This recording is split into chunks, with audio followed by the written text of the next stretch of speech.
दिन exam IQ पे आपका स्वागत है। चलिए प्रारंभ करते हैं। सबसे पहले जो नए हैं प्लीज़ वो चैनल को सब्सक्राइब कर लें और वीडियो पसंद आए तो लाइक भी अवश्य कर दें। कुछ कमेंट करनी हो फीडबैक के रूप में तो आप हमें अवश्य लिखें। चलिए आज का पहला प्रश्न है, किस राज्य विधानसभा में हाल ही में अपराध नियंत्रण विधेयक यानी कि बिल पास हुआ है या फिर उसे स्वीकृति दी गई है? बिहार, झारखंड, उड़ीसा या उत्तर प्रदेश? इसका आंसर क्या हो जाएगा? इसका आंसर हो जाएगा बिहार। याद रखेंगे कौन सा है? बिहार में। और ये याद रखेंगे माफियाओं के खिलाफ, ठीक है, अपराध को नियंत्रित करने के लिए याद रखेंगे ये अपराध नियंत्रण विधेयक कब पास किया गया? 29 फरवरी को। ये डेट काफी इंपोर्टेंट, ठीक है, कब पास किया गया है? 29 फरवरी को। 4 साल में एक ही बार आता है 29 फरवरी। और एक चीज याद रखेंगे कि किसके द्वारा पेश किया गया है, तो विजेंद्र प्रसाद यादव जी के द्वारा, ठीक है। तो ये ऊर्जा मंत्री हैं विजेंद्र प्रसाद यादव, और इसकी बात 4 दशक पूर्व से ही की जा रही है, तो ये नॉर्मल सी है। चलिए अगला है, त्रिमोहिनी संगम बिहार राज्य के किस जिले में स्थित नदियों का संगम है? मुजफ्फरपुर, कटिहार, नालंदा या फिर पटना? इसका आंसर हो जाएगा कटिहार में। याद रखेंगे 3 नदी का नाम आपको याद रखना है। पहला है कोसी, ये आकर के गंगा में मिलती है और यहां से एक धारा दोनों मिलकर के निकालती है, कौन सा? कालबलिया नाम से, कलबलिया, ठीक है। तो ये याद रखेंगे, ये तीनों नदी का नाम याद रखेंगे, कोसी, गंगा, कलबलिया। ये कहाँ पे है? कटिहार में।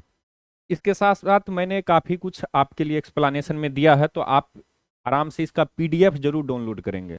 कहाँ से? टेलीग्राम लिंक कहाँ पे दिया है? डिस्क्रिप्शन में। तो डिस्क्रिप्शन में जाएंगे टेलीग्राम लिंक के थ्रू, आप वहाँ से इसका PDF भी लेंगे और जो एक्सप्लेनेशन में सारा चीज़ आपको पढ़ना है, एक एक चीज़ आपके लिए इंपॉर्टेंट ही इसमें इंक्लूड किया जाता है, ठीक है। चलिए अगला है, बिहार राज्य का पहला सुपर कंप्यूटर है परम बुद्ध, परम अशोक, परम कोशी, परम महावीर?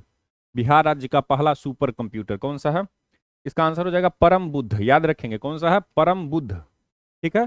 और ये सीडेक के द्वारा बनाया गया है, ठीक है। चलिए सीडेक का फुल फॉर्म भी आपको याद रखना है, centre for development of advance computing, ठीक है। चलिए तो ये राज्य का पहला सुपर कंप्यूटर है परम बुद्ध, नाम याद रखना है आपको। बिहार में विधानसभा की कितनी सीटें अनुसूचित जनजाति वर्गों के लिए आरक्षित है, रिजर्व है? 0, 2, 4 या फिर 8? का आंसर क्या होगा? इसका आंसर हो जाएगा 2 सीटें। याद रखेंगे कितनी सीटें हैं? तो 2 सीटें। अब इसमें भी याद रखना है कि 38 सीटें SC के लिए यानी कि शेड्यूल कास्ट के लिए कितना सीट है? 38। और शेड्यूल ट्राइब के लिए कितना सीट है? तो 2 सीट है। ST के लिए कितना सीट है? तो 2 सीट। SC के लिए 38, यानी कि टोटल 40 सीट, ठीक है। टोटल वैसे कितना सीट है? तो 243। तो 243 में से 40 गया तो कितना बचा? 200। याद रखेंगे 200 कितना बचा? 203। और ये कितना है? ये है अनरिजर्व, ठीक है, जिसे आप जनरल कैटेगरी बोलते हैं। अगला है, सर्वाधिक अनुमंडलों वाला जिला है, यानी कि सर्वाधिक अनुमंडल कितना है? 6 अनुमंडल वाला कौन कौन जिला है? अनुमंडल यानी कि सब डिवीजन। आपको पता होगा कि 101 सब डिवीजन है बिहार में। कितने सब डिवीजन है? 101। और कितने जिलों में है? तो 38 जिलों में 101 हैं। तो इनमें से दो आपसे पूछा जा रहा है जिसका 6 अनुमंडल है, जिस जिले में 6 अनुमंडल है। पहला ऑप्शन में आप अगर ध्यान से देखेंगे तो पटना आपको सब में कॉमन मिलेगा। तो एक तो ये है जिला, यानी पटना में 6 अनुमंडल है, 6 सब डिवीजन है। और दूसरा कौन सा है? गया, मधुबनी, पूर्वी चंपारण या पश्चिमी चंपारण? तो इसका आंसर हो जाएगा पूर्वी चंपारण। याद रखेंगे कौन सा है? पूर्वी चंपारण, ठीक है। तो ये याद रखेंगे। और ये अनुमंडल अधिकारी कौन होते हैं? SDO, ये ध्यान में रखेंगे, ठीक है।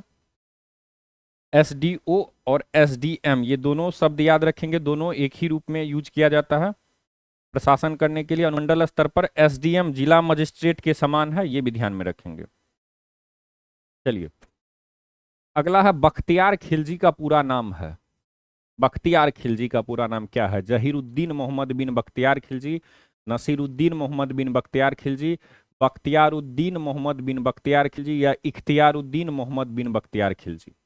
कौन सा होगा बख्तियार खिलजी का पूरा नाम? इसका आंसर क्या हो जाएगा? इख्तियारुद्दीन मोहम्मद बिन बख्तियार खिलजी। इख्तियारुद्दीन मोहम्मद बिन बख्तियार खिलजी, ये याद रखेंगे, ठीक है। और इन्होंने 1199 में, याद रखेंगे कहीं कहीं पे आपको 1193 नजर आ जाएगा। तो लेकिन एग्जैक्ट अगर ध्यान देंगे तो 1199 याद रख सकते हैं। नालंदा विश्वविद्यालय को ध्वस्त किया था। ठीक है। अब तक कुल कितने बिहारी को भारत रत्न मिल चुका है? 2 5 7 9। आंसर हो जाएगा 5 बिहारियों को। पांचों का नाम याद रखेंगे। विधान चंद्र राय, डॉक्टर विधान चंद्र राय। ठीक है। पहले राष्ट्रपति डॉक्टर राजेंद्र प्रसाद। संपूर्ण क्रांति आंदोलन के जनक जयप्रकाश नारायण। शहनाई के जादूगर उस्ताद बिस्मिल्लाह खां। और कर्पूरी ठाकुर। ठीक है। तो ये पांचों नाम आपको याद रखने। ठीक है। डॉक्टर्स डे जो होता है वो विधान चंद्र राय जी के बर्थडे पर ही होता है, ये भी याद रखेंगे। चलिए, 1 जुलाई। ठीक है। डॉक्टर डे 1 जुलाई। चलिए, मुगल सम्राट अकबर के काल में किस मुगल सेनानायक ने बिहार पर अधिकर कर व्यवस्था स्थापित की? अधिकर यानी शेष टैक्स, याद रखते हैं, शेष बोला जाता है। तो टैक्स के ऊपर टैक्स याद रखेंगे। ठीक है। एक्स्ट्रा टैक्स, इस तरह से आप याद रख सकते हैं। टूडरमल, आजम खां, मान सिंह, मुनीम खां। ठीक है। तो शेष वाला व्यवस्था कौन लागू किया था बिहार में? तो आंसर हो जाएगा मान सिंह। याद रखेंगे कौन है वो है मान सिंह। ठीक है। तो मुगल सम्राट अकबर के काल में सेनानायक कौन थे? मान सिंह। इन्होंने ही बिहार में अधिकर कर व्यवस्था स्थापित की थी। ठीक है। चलिए, अगस्त 1574 में पटना में अकबर ने किसे पराजित किया? 1574 अगस्त के माह में। दाऊद खां, अजीज, कोकलत, मुनीम खान, जमाल खान, गिलजई। क्या होगा आंसर? इसका आंसर हो जाएगा दाऊद खां। याद रखेंगे, दाऊद खां को 1574 में अकबर ने पराजित किया था। चलिए, इसके बाद एक्स्ट्रा फैक्ट आप पढ़ लेंगे। एक चीज याद रखेंगे और भी, कि दाऊद खां करारानी जो थे वो कौन थे? तो सुलेमान खान करारानी का सबसे छोटा पुत्र कौन है? दाऊद खां करारानी। शासनकाल कितना था? 1573 से 1576 तक ये रहे थे। और अगस्त 1574 में इन्हें पराजित किया गया था। किनके द्वारा? अकबर के द्वारा। हाल ही में खबरों में रहा मिशन दक्ष का संबंध किस राज्य से है, जो शिक्षा विभाग द्वारा पढ़ाई में कमजोर बच्चों के शिक्षा में सुधार हेतु शुरू किया गया है? बिहार, झारखंड, दिल्ली, उत्तर प्रदेश। तो मिशन दक्ष याद रखेंगे। मिशन दक्ष, कमजोर बच्चों की शिक्षा में सुधार हेतु ये मिशन दक्ष कहाँ स्टार्ट किया गया है? तो बिहार में। ठीक है। सामान्य वार्षिक परीक्षा के बाद एक एग्जाम लिया जाएगा। ठीक है। तो वो ध्यान में रखेंगे। और इसमें मिशन दक्ष के सभी बच्चे शामिल होंगे। अगर वार्षिक परीक्षा में वह उत्तीर्ण नहीं होंगे तो उनके अगले कक्षा में प्रोन्नति के लिए मिशन दक्ष की विशेष परीक्षा होगी। अगर कोई बच्चा फेल कर जाता है तो उसे एक और मौका दिया जाएगा मिशन दक्ष के तहत। अगला है, शेरशाह द्वारा पटना के नव निर्माण का वर्णन किस रचना में मिलती है? शेरशाह द्वारा पटना का नव निर्माण किया गया है, ये कहाँ लिखा है? तारीख शेरशाही, अकबरनामा, तारीख दाऊदी, तारीख फिरोज शाही। तो इसका आंसर क्या हो जाएगा? इसका आंसर हो जाएगा तारीख दाऊदी में। याद रखेंगे कौन सा? तारीख दाऊदी में। कौन है रचनाकार? अब्दुल्ला। अब्दुल्ला नाम याद रखेंगे। और इस बुक में तारीख दाऊदी जो पुस्तक है उसमें बहलोल लोदी से लेकर के दाऊद शाह तक, ठीक है, दाऊद शाह जो कि 1517 ईस्वी बंगाल का सुल्तान थे, उनके टाइम पीरियड तक जो है ये स्टोरी लिखा हुआ है। और इसी मध्य एक चर्चा की गई है शेरशाह के द्वारा पटना का जो नवनिर्माण किया गया है उसके। अगला है, निम्नलिखित में से बिहार में कौन सी फसल खरीफ में नहीं बोई जाती है? खरीफ मौसम में। अरहर, धान, गन्ना, आलू। इसका आंसर क्या हो जाएगा? इसका आंसर हो जाएगा आलू। याद रखेंगे, खरीफ की फसल उन फसलों को कहते हैं जिन्हें जून जुलाई में बोते हैं और अक्टूबर के माह के आसपास काट लेते हैं। ठीक है। कुछ एग्जाम्पल है खरीफ का: धान, मक्का, ज्वार, बाजरा, मूंग, मूंगफली, गन्ना, सोयाबीन, उड़द, तूर, कुल्थी, जूट, कपास, मटर। ये सारे इंपॉर्टेंट है जो एग्जाम में पूछे जाते हैं। ठीक है। और आलू क्या है? आलू रबी फसल का उदाहरण है, ये भी ध्यान देंगे। बंगाल के किस नवाब ने मुंगेर को अपनी राजधानी बनाया था? अलीवर्दी खां, सिराजुद्दौला, मीर जाफर या फिर मीर कासिम? किसने मुंगेर को बनाया था अपनी राजधानी? आंसर क्या हो जाएगा? आंसर हो जाएगा मीर कासिम। याद रखेंगे कौन था? मीर कासिम। ठीक है, तो मुर्शिदाबाद से ये राजधानी को मुंगेर में ट्रांसफर किया था। अगला है, बिहार सरकार ने वित्तीय वर्ष 2024-25 में महिलाओं के समग्र विकास के लिए हाल ही में जेंडर बजट पेश किया है। बताएं कि यह वित्तीय वर्ष 2024-25 के बजट का कितना प्रतिशत है? 3%, 9%, 14%, 22%? इसका क्या आंसर हो जाएगा? इसका आंसर हो जाएगा 14%। याद रखेंगे कितना परसेंट? 14%।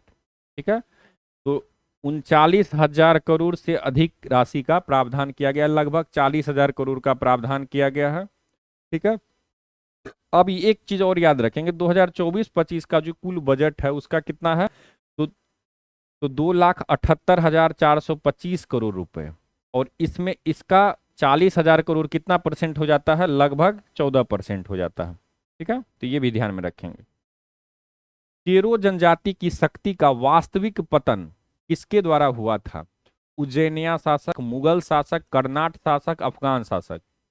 इसका आंसर क्या हो जाएगा? इसका आंसर हो जाएगा उज्जैनिया शासक। याद रखेंगे कौन सा? उज्जैनिया। चेरो विद्रोह के बारे में याद रखेंगे, 1800 ईस्वी में चेरो विद्रोह हुआ था, और विद्रोह 1802 तक चला था, ये भी ध्यान में रखेंगे। तिब्बती इतिहासकार धर्मस्वामी तिरहुत कब आया था? धर्मस्वामी 1142 ईस्वी में, 1234 ईस्वी में, 1321 ईस्वी में, या फिर 1134 ईस्वी में? तो धर्म स्वामी नाम याद रखेंगे। ये आए कहाँ से थे? तो तिब्बत से आए थे। ठीक है, और ये एक इतिहासकार भी थे। ठीक है, अब इंपॉर्टेंट है कि ये तिरहुत यानी कि बिहार के संदर्भ में उत्तर बिहार में कब आए थे, इस तरह से आपसे पूछा जाता है। 1142, 1234, 1321, 1134। तो इसका आंसर क्या हो जाएगा? इसका आंसर हो जाएगा 1, 2, 3, 4, यानी कि 1234 ईस्वी में। ठीक है, तो ये भी ध्यान में रखेंगे। चलिए, अगला है, बिहार में 1929 में किसान सभा आंदोलन का आरंभ निम्नलिखित में से किसने किया था? किसान सभा आंदोलन राजकुमार शुक्ला, वैकुंठ शुक्ला, स्वामी सहजानंद सरस्वती, आचार्य कृपलानी? तो इसका आंसर क्या हो जाएगा? इसका आंसर हो जाएगा स्वामी सहजानंद सरस्वती। ठीक है, तो ये ध्यान में रखेंगे कौन किए थे? स्वामी सहजानंद सरस्वती। चलिए, संगीत नाटक अकादमी द्वारा वर्ष 2022 और 2023 के लिए बिहार के कितने कलाकारों का चयन संगीत नाटक अकादमी पुरस्कार के लिए किया गया है? संगीत नाटक अकादमी पुरस्कार के लिए वर्ष याद रखेंगे 22 और 23 के लिए बिहार के कितने कलाकारों का चयन किया गया है? 1, 3, 5, एक भी नहीं। इसका आंसर हो जाएगा 5 कलाकार। याद रखेंगे कौन कौन 5 कलाकार है? भरत शर्मा व्यास, ये पूर्वी गायन के सम्राट कहे जाते हैं, लोक गायक हैं भरत शर्मा व्यास। एक नाम ये याद रखेंगे, 2-3 बार पढ़ेंगे याद हो जाएगा। प्रेमलता मिश्रा, ये याद रखेंगे मैथिली में एक्टिंग करने के लिए, अभिनय के लिए। डॉक्टर नीतू कुमारी नूतन, नीतू कुमारी नूतन को याद रखेंगे, लोक गायिका हैं ये। सीताराम सिंह, ये गायक और संगीतकार हैं सीताराम सिंह। आसिफ अली हैदर खान, ये नाट्य लेखक हैं, यानी कि नाटकों का रचना करते हैं। चलिए, तो ये नाम इंपॉर्टेंट है, भरत शर्मा व्यास, प्रेमलता मिश्रा, नीतू कुमारी नूतन, सीताराम सिंह, आसिफ अली हैदर खान। ठीक है, तो ये 5 व्यक्ति हैं। टोटल कितने व्यक्तियों को दिया जाएगा? तो 94, यानी कि 94 प्रतिष्ठित कलाकारों को 2022 और 23 के लिए संगीत नाटक अकादमी पुरस्कार प्रदान किया गया है।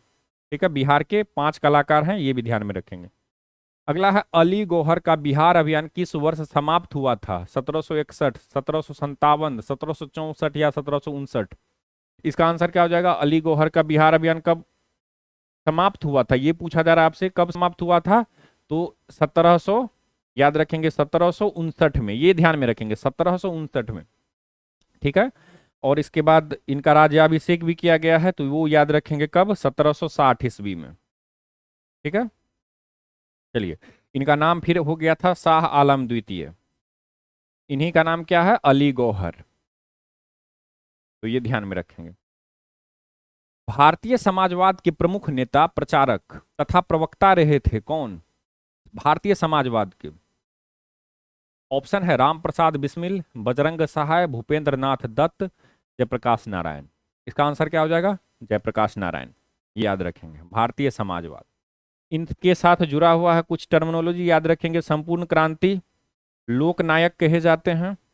1999 में मरणोपरांत इन्हें भारत का सर्वोच्च सम्मान भारत रत्न दिया गया। ठीक है, चलिए। बिहार में भवानी मंदिर क्रांतिकारी संस्था की स्थापना निम्नलिखित में से किसने की थी? भवानी मंदिर क्रांतिकारी नाम संस्था है भवानी मंदिर। राम प्रसाद बिस्मिल, बजरंग सहाय, भूपेंद्र नाथ दत्त, सचिंद्र नाथ सान्याल। आंसर क्या हो जाएगा? भवानी मंदिर। याद रखेंगे भवानी मंदिर भूपेंद्र नाथ दत्त, याद रखेंगे कौन? भूपेंद्र नाथ दत्त। ठीक है, और इन्हीं के बड़े भाई कौन है? ठीक है, स्वामी विवेकानंद उनके बड़े भाई हैं, तो ये भी ध्यान में रखेंगे। कौन है? स्वामी विवेकानंद। उन्हीं के छोटे भाई कौन है? भूपेंद्र नाथ दत्त। और इन्होंने ही भवानी मंदिर नाम का क्रांतिकारी संस्था एस्टेब्लिश किया था। अगला है, पटना में गोलघर का निर्माण क्यों किया गया था? क्यों किया गया था? सैनिक छावनी के लिए, प्रशासनिक कार्यों का संचालन करने के लिए, या फिर अनाज के भंडारण के लिए, या फिर यात्री विश्राम के लिए? गोलघर का निर्माण क्यों किया गया था? आंसर हो जाएगा अनाज के भंडारण के लिए। ये याद रखेंगे, अनाज के भंडारण के लिए पटना के गोलघर का निर्माण किनके टाइम पीरियड में हुआ था? तो लॉर्ड कार्नवालिस के टाइम पीरियड में। ठीक है, इंजीनियर का नाम याद रखेंगे कैप्टन जॉन गायस्टीन। कब हुआ था? 20 जुलाई 1786 को बनकर के ये रेडी हो गया था। लगभग 1.5 लाख टन, 1.40 लाख टन अनाज इसमें स्टोर करने की कैपेसिटी है।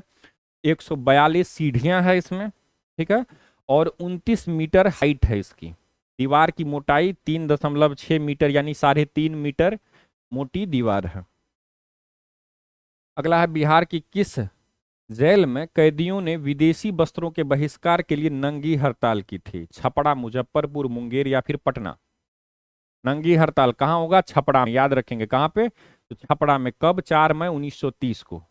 कब? 4 मई 1930 को गांधी जी की गिरफ्तारी हुई थी। स्वदेशी के प्रचार और विदेशी वस्त्रों का बहिष्कार करने के उद्देश्य से छपरा के कैदियों ने क्या किया था? वस्त्र पहनने से ही इंकार कर दिया था और नंगे शरीर रहकर विदेशी वस्त्रों का विरोध किया था। ठीक है, चलिए।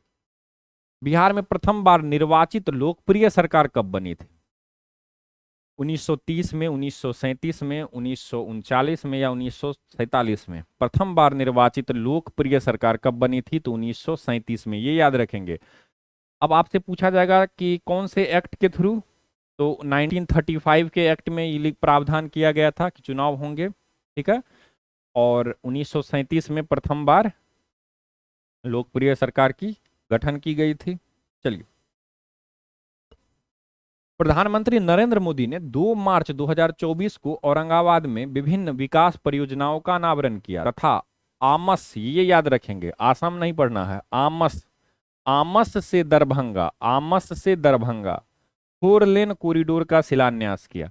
बताएं कि यह बिहार के कितने जिलों से होकर गुजरेगी?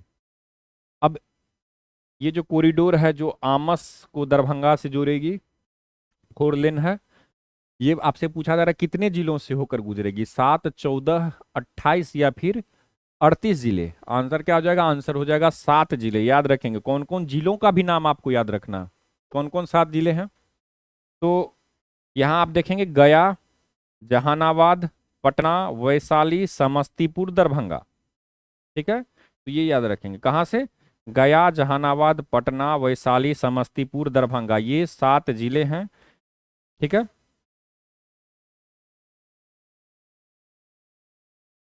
1, 2, 3, 4, 5, 6। ठीक है, एक और भी जिला होगा। ठीक है, तो ये याद रखेंगे। अच्छा, बिहार औरंगाबाद, यहाँ पे आपको थोड़ा सा ध्यान देना होगा, औरंगाबाद जिला। ठीक है, एक और जिला कौन सा है? औरंगाबाद। तो औरंगाबाद, गया, जहानाबाद, पटना, वैशाली, समस्तीपुर और दरभंगा। ठीक है, औरंगाबाद का ही है ये क्षेत्र, आमस। चलिए, निम्नलिखित शासकों में निम्नलिखित शासकों में से किस एक ने 4 अश्वमेघों का संपादन किया था? पुष्यमित्र, शुंग, प्रवरसेन प्रथम, समुद्रगुप्त या चंद्रगुप्त द्वितीय? कौन थे वो? आंसर हो जाएगा प्रवरसेन प्रथम। 4 अश्वमेघ यज्ञ कौन है? प्रवरसेन प्रथम। इनसे जुड़ा हुआ एक ग्रंथ याद रखेंगे, कौन सा है? सेतुबंध। कौन सा ग्रंथ है? सेतुबंध। और ये किस वंश के हैं? तो ये है वाकाटक वंश के, वाकाटक नरेश, प्रवरसेन प्रथम। ठीक है, इन्होंने ही 4 अश्वमेघ यज्ञों में भाग लिया था। ठीक है, अगला है, किस काल में अछूत की अवधारणा स्पष्ट रूप से उद्धृत हुई थी? ऋग्वेद, उत्तरवैदिक काल, या फिर उत्तरगुप्त काल, या धर्मशास्त्र के समय में? आंसर क्या होगा? धर्मशास्त्र के समय में। ठीक है, तो ये याद रखेंगे। कुछ कुछ क्वेश्चन रिपीट भी है। आप लोग सारे प्रश्नों को अवश्य सॉल्व करेंगे। जितने भी सेट आपको अभी तक दिए गए हैं उन सारे सेट्स को देखेंगे, उसका पीडीएफ डाउनलोड करेंगे, रिवीजन बार बार करते रहेंगे, क्योंकि काफी इंपॉर्टेंट क्वेश्चंस उसमें आपको देखने को मिलेगी। और साथ ही साथ इस वीडियो को भी लाइक अवश्य करें, लाइक कर दें, कमेंट करें और शेयर दोस्तों से जरूर कर दें। ठीक है, चलिए। वैदिक नदी अस्किनी की पहचान निम्नांकित नदियों में से किस एक के साथ की जाती है? व्यास, चेनाब, रावी, झेलम। अस्किनी किसके होगा? अस्कनी यानी कि चेनाब नदी, याद रखेंगे। अस्कनी, चेनाब। और भी नाम याद रखेंगे, वितस्ता, झेलम, अस्कनी, चिनाब, पुरुषनी, रावी, सतुद्री। कहीं सुतुद्री होगा, ठीक है, कहीं पे सुतुद्री होगा, कहीं सतद्री होगा। तो ये सतलज के बारे में बताया जा रहा है। ठीक है, चलिए। अगला है, निम्नलिखित में से किसने साप्ताहिक दीनबंधु निकाला तथा बंबई मिल व मिलहेंड्स एसोसिएशन भी प्रारंभ किया? अब यहां पे याद रखेंगे, एक तो है वीकली न्यूज़पेपर है दीनबंधु, दूसरा है बंबई मिल व मिलहेंड्स एसोसिएशन। ये किससे जुड़ा हुआ है? जीएस आगरकर, दादा भाई नेरोजी, नारायण मेघाजी लोखंडे, या लालजी नरनजी? आंसर क्या होगा? नारायण मेघाजी लोखंडे। याद रखेंगे कौन है? नारायण मेघाजी लोखंडे। ठीक है, तो ये ध्यान में रखेंगे। और किस टाइम पीरियड की बात की जा रही है? 1890 की बात की जा रही है। ठीक है, दीनबंधु कब निकाला? 1880 में। ठीक है, और बम्बई मिल हैंड एसोसिएशन कब शुरू किया? 1890 में। तो दोनों याद रखेंगे, दीनबंधु 1880 और बम्बई मिल हैंड एसोसिएशन 1890। नाम क्या है? नारायण मेघाजी लोखंडे। ठीक है, नाम से स्पष्ट है कि ये बम्बई के, महाराष्ट्र के निवासी हैं। चलिए, अगला है, निम्नलिखित में से किस अधिनियम के तहत लॉर्ड कॉर्नवालिस को अपनी काउंसिल के फैसलों को रद्द करने का अधिकार मिला? रेगुलेटिंग एक्ट, 1793 का चार्टर एक्ट, 1786 का एक्ट, 1813 का चार्टर एक्ट। किस एक्ट के माध्यम से? इसका आंसर क्या हो जाएगा? इसका आंसर हो जाएगा 1786 का एक्ट। ठीक है, तो इस जब वो आए थे इंडिया में, तो इससे पहले वो कहाँ पे थे? अमेरिका में। और आपको पता होगा कि जो सप्तवर्षीय युद्ध चला था अमेरिका में, उसके बाद वहाँ पे ब्रिटेन की हार हो जाती है। और वहाँ से उस समय में ब्रिटेन के जो, अमेरिका में जो जनरल थे वो कौन थे? वो थे कॉर्नवालिस। ठीक है, तो अमेरिका में, यूएसए में उनकी हार हुई थी, तो वो क्या किए? उन्हें वापस कॉर्नवालिस को इंडिया भेजा गया। तो जब वो इंडिया उनकी बात हो रही थी इंडिया आने के लिए, तो उन्होंने दो प्रस्ताव रखा और उसमें से उन्होंने दो मांग किया कि मुझे एज ए चीफ जनरल बनाया जाए, यानी कि युद्ध होगा या नहीं इसका निर्णय मुझे लेना होगा। ठीक है, और साथ ही साथ वीटो का भी मुझे पावर दिया जाए कि अगर मैं किसी चीज से असहमत हूं तो वो काम नहीं होगा, यानी कि वीटो का भी उन्हें। तो ये दो मांगे थी उनकी, और ये दोनों मांगे इन्हें 1786 का एक्ट के थ्रू दिया गया, और उसके बाद इन्हें यूएसए से डायरेक्ट कहाँ भेजा गया? इंडिया में भेजा गया। ठीक है, तो यूएसए में हारने के बाद अंग्रेज कम से कम इंडिया को बचाना चाहते थे। ठीक है, चलिए, तो इनकी बातें मान ली गई और 1786 का एक्ट पारित किया गया। ठीक है, चलिए, आप इसे भी विशेष रूप से पढ़ेंगे। समय का अभाव है, मैं चाहता हूं कि 2 घंटे के आसपास, 1.5-2 घंटे में ये कंप्लीट हो जाए। कांग्रेस सोशलिस्ट पार्टी के संदर्भ में निम्नलिखित कथनों पर विचार कीजिए। Congress socialist party, Congress Samajwadi party, इसने ब्रिटिश माल के बहिष्कार और टैक्स के अपवंचन यानी इवेजन की वकालत की। साथ ही यह सर्वहारा वर्ग का अधिनायकत्व स्थापित करना चाहती थी। इसने अल्पसंख्यकों तथा दलित वर्गों के लिए पृथक निर्वाचन क्षेत्र की वकालत की। पूछा जा रहा है कितने कथन इसमें से सही है? इसका क्या आंसर होगा? इसका आंसर हो जाएगा कोई नहीं। क्या होगा? कोई नहीं। अब क्यों नहीं होगा इसका एक्सप्लेनेशन पढ़िए। कांग्रेस सोशलिस्ट पार्टी ने ब्रिटिश उत्पादों तथा करों के बहिष्कार का समर्थन किया, ना कि करों के अपवंचन का, यानी कि बहिष्कार ही डायरेक्ट करने की बात की। ठीक है, दूसरी बात और क्या है कि कांग्रेस सोशलिस्ट पार्टी के नेता समानता के आधार पर समाजवादी समाज की स्थापना करना चाहते थे। ठीक है, यहाँ पे ये पॉइंट गलत हो जाता है कि ये अधिनायकत्व स्थापित करना चाहते थे सर्वहारा वर्ग की, ऐसा नहीं है। ये समानता लाना चाहते थे। सर्वहारा में खास करके अगर आप कहीं पे सर्वहारा वर्ग देखते हैं तो उसमें मेनली दो, अगर चाइना की बात की जाए तो किसान, चाइना की बात की जाए तो किसान, और रसिया की बात की जाए तो मजदूर। तो सर्वहारा में मेनली किसान और मजदूर को रखा जाता है। तो ये भी नहीं था, ऐसा भी नहीं था। कांग्रेस सोशलिस्ट पार्टी ये नहीं चाहती थी कि किसान मजदूर का ही अधिनायकत्व स्थापित हो जाए, यानी कि वही मेन लीडरशिप में आ जाए, ऐसा भी नहीं चाहते थे। वो चाहते थे कि समाज के हर वर्ग से लोग रहे। ठीक है, समानता की बात करते थे, समाजवादी समाज की स्थापना करना चाहते थे समानता के आधार पर। ठीक है, इसके बाद है कि सर्वहारा वर्ग का अधिनायकत्व स्थापित करना इनका लक्ष्य नहीं था, यह मार्क्सवाद का लक्ष्य था। ये मार्क्सवाद का लक्ष्य था। ठीक है, जो कार्ल मार्क्स का जो सिद्धांत है उसके अनुरूप था। इसने अल्पसंख्यकों तथा दलित वर्गों के लिए पृथक निर्वाचन क्षेत्र की वकालत नहीं की। यहाँ पे क्या दिया है, वकालत की, लेकिन होगा क्या, वकालत नहीं की। तो कांग्रेस सोशलिस्ट पार्टी जो भारत से संबंधित है, इसकी जो आपको दिया गया है, ये सारी चीज आपको क्लियर हो चुका होगा।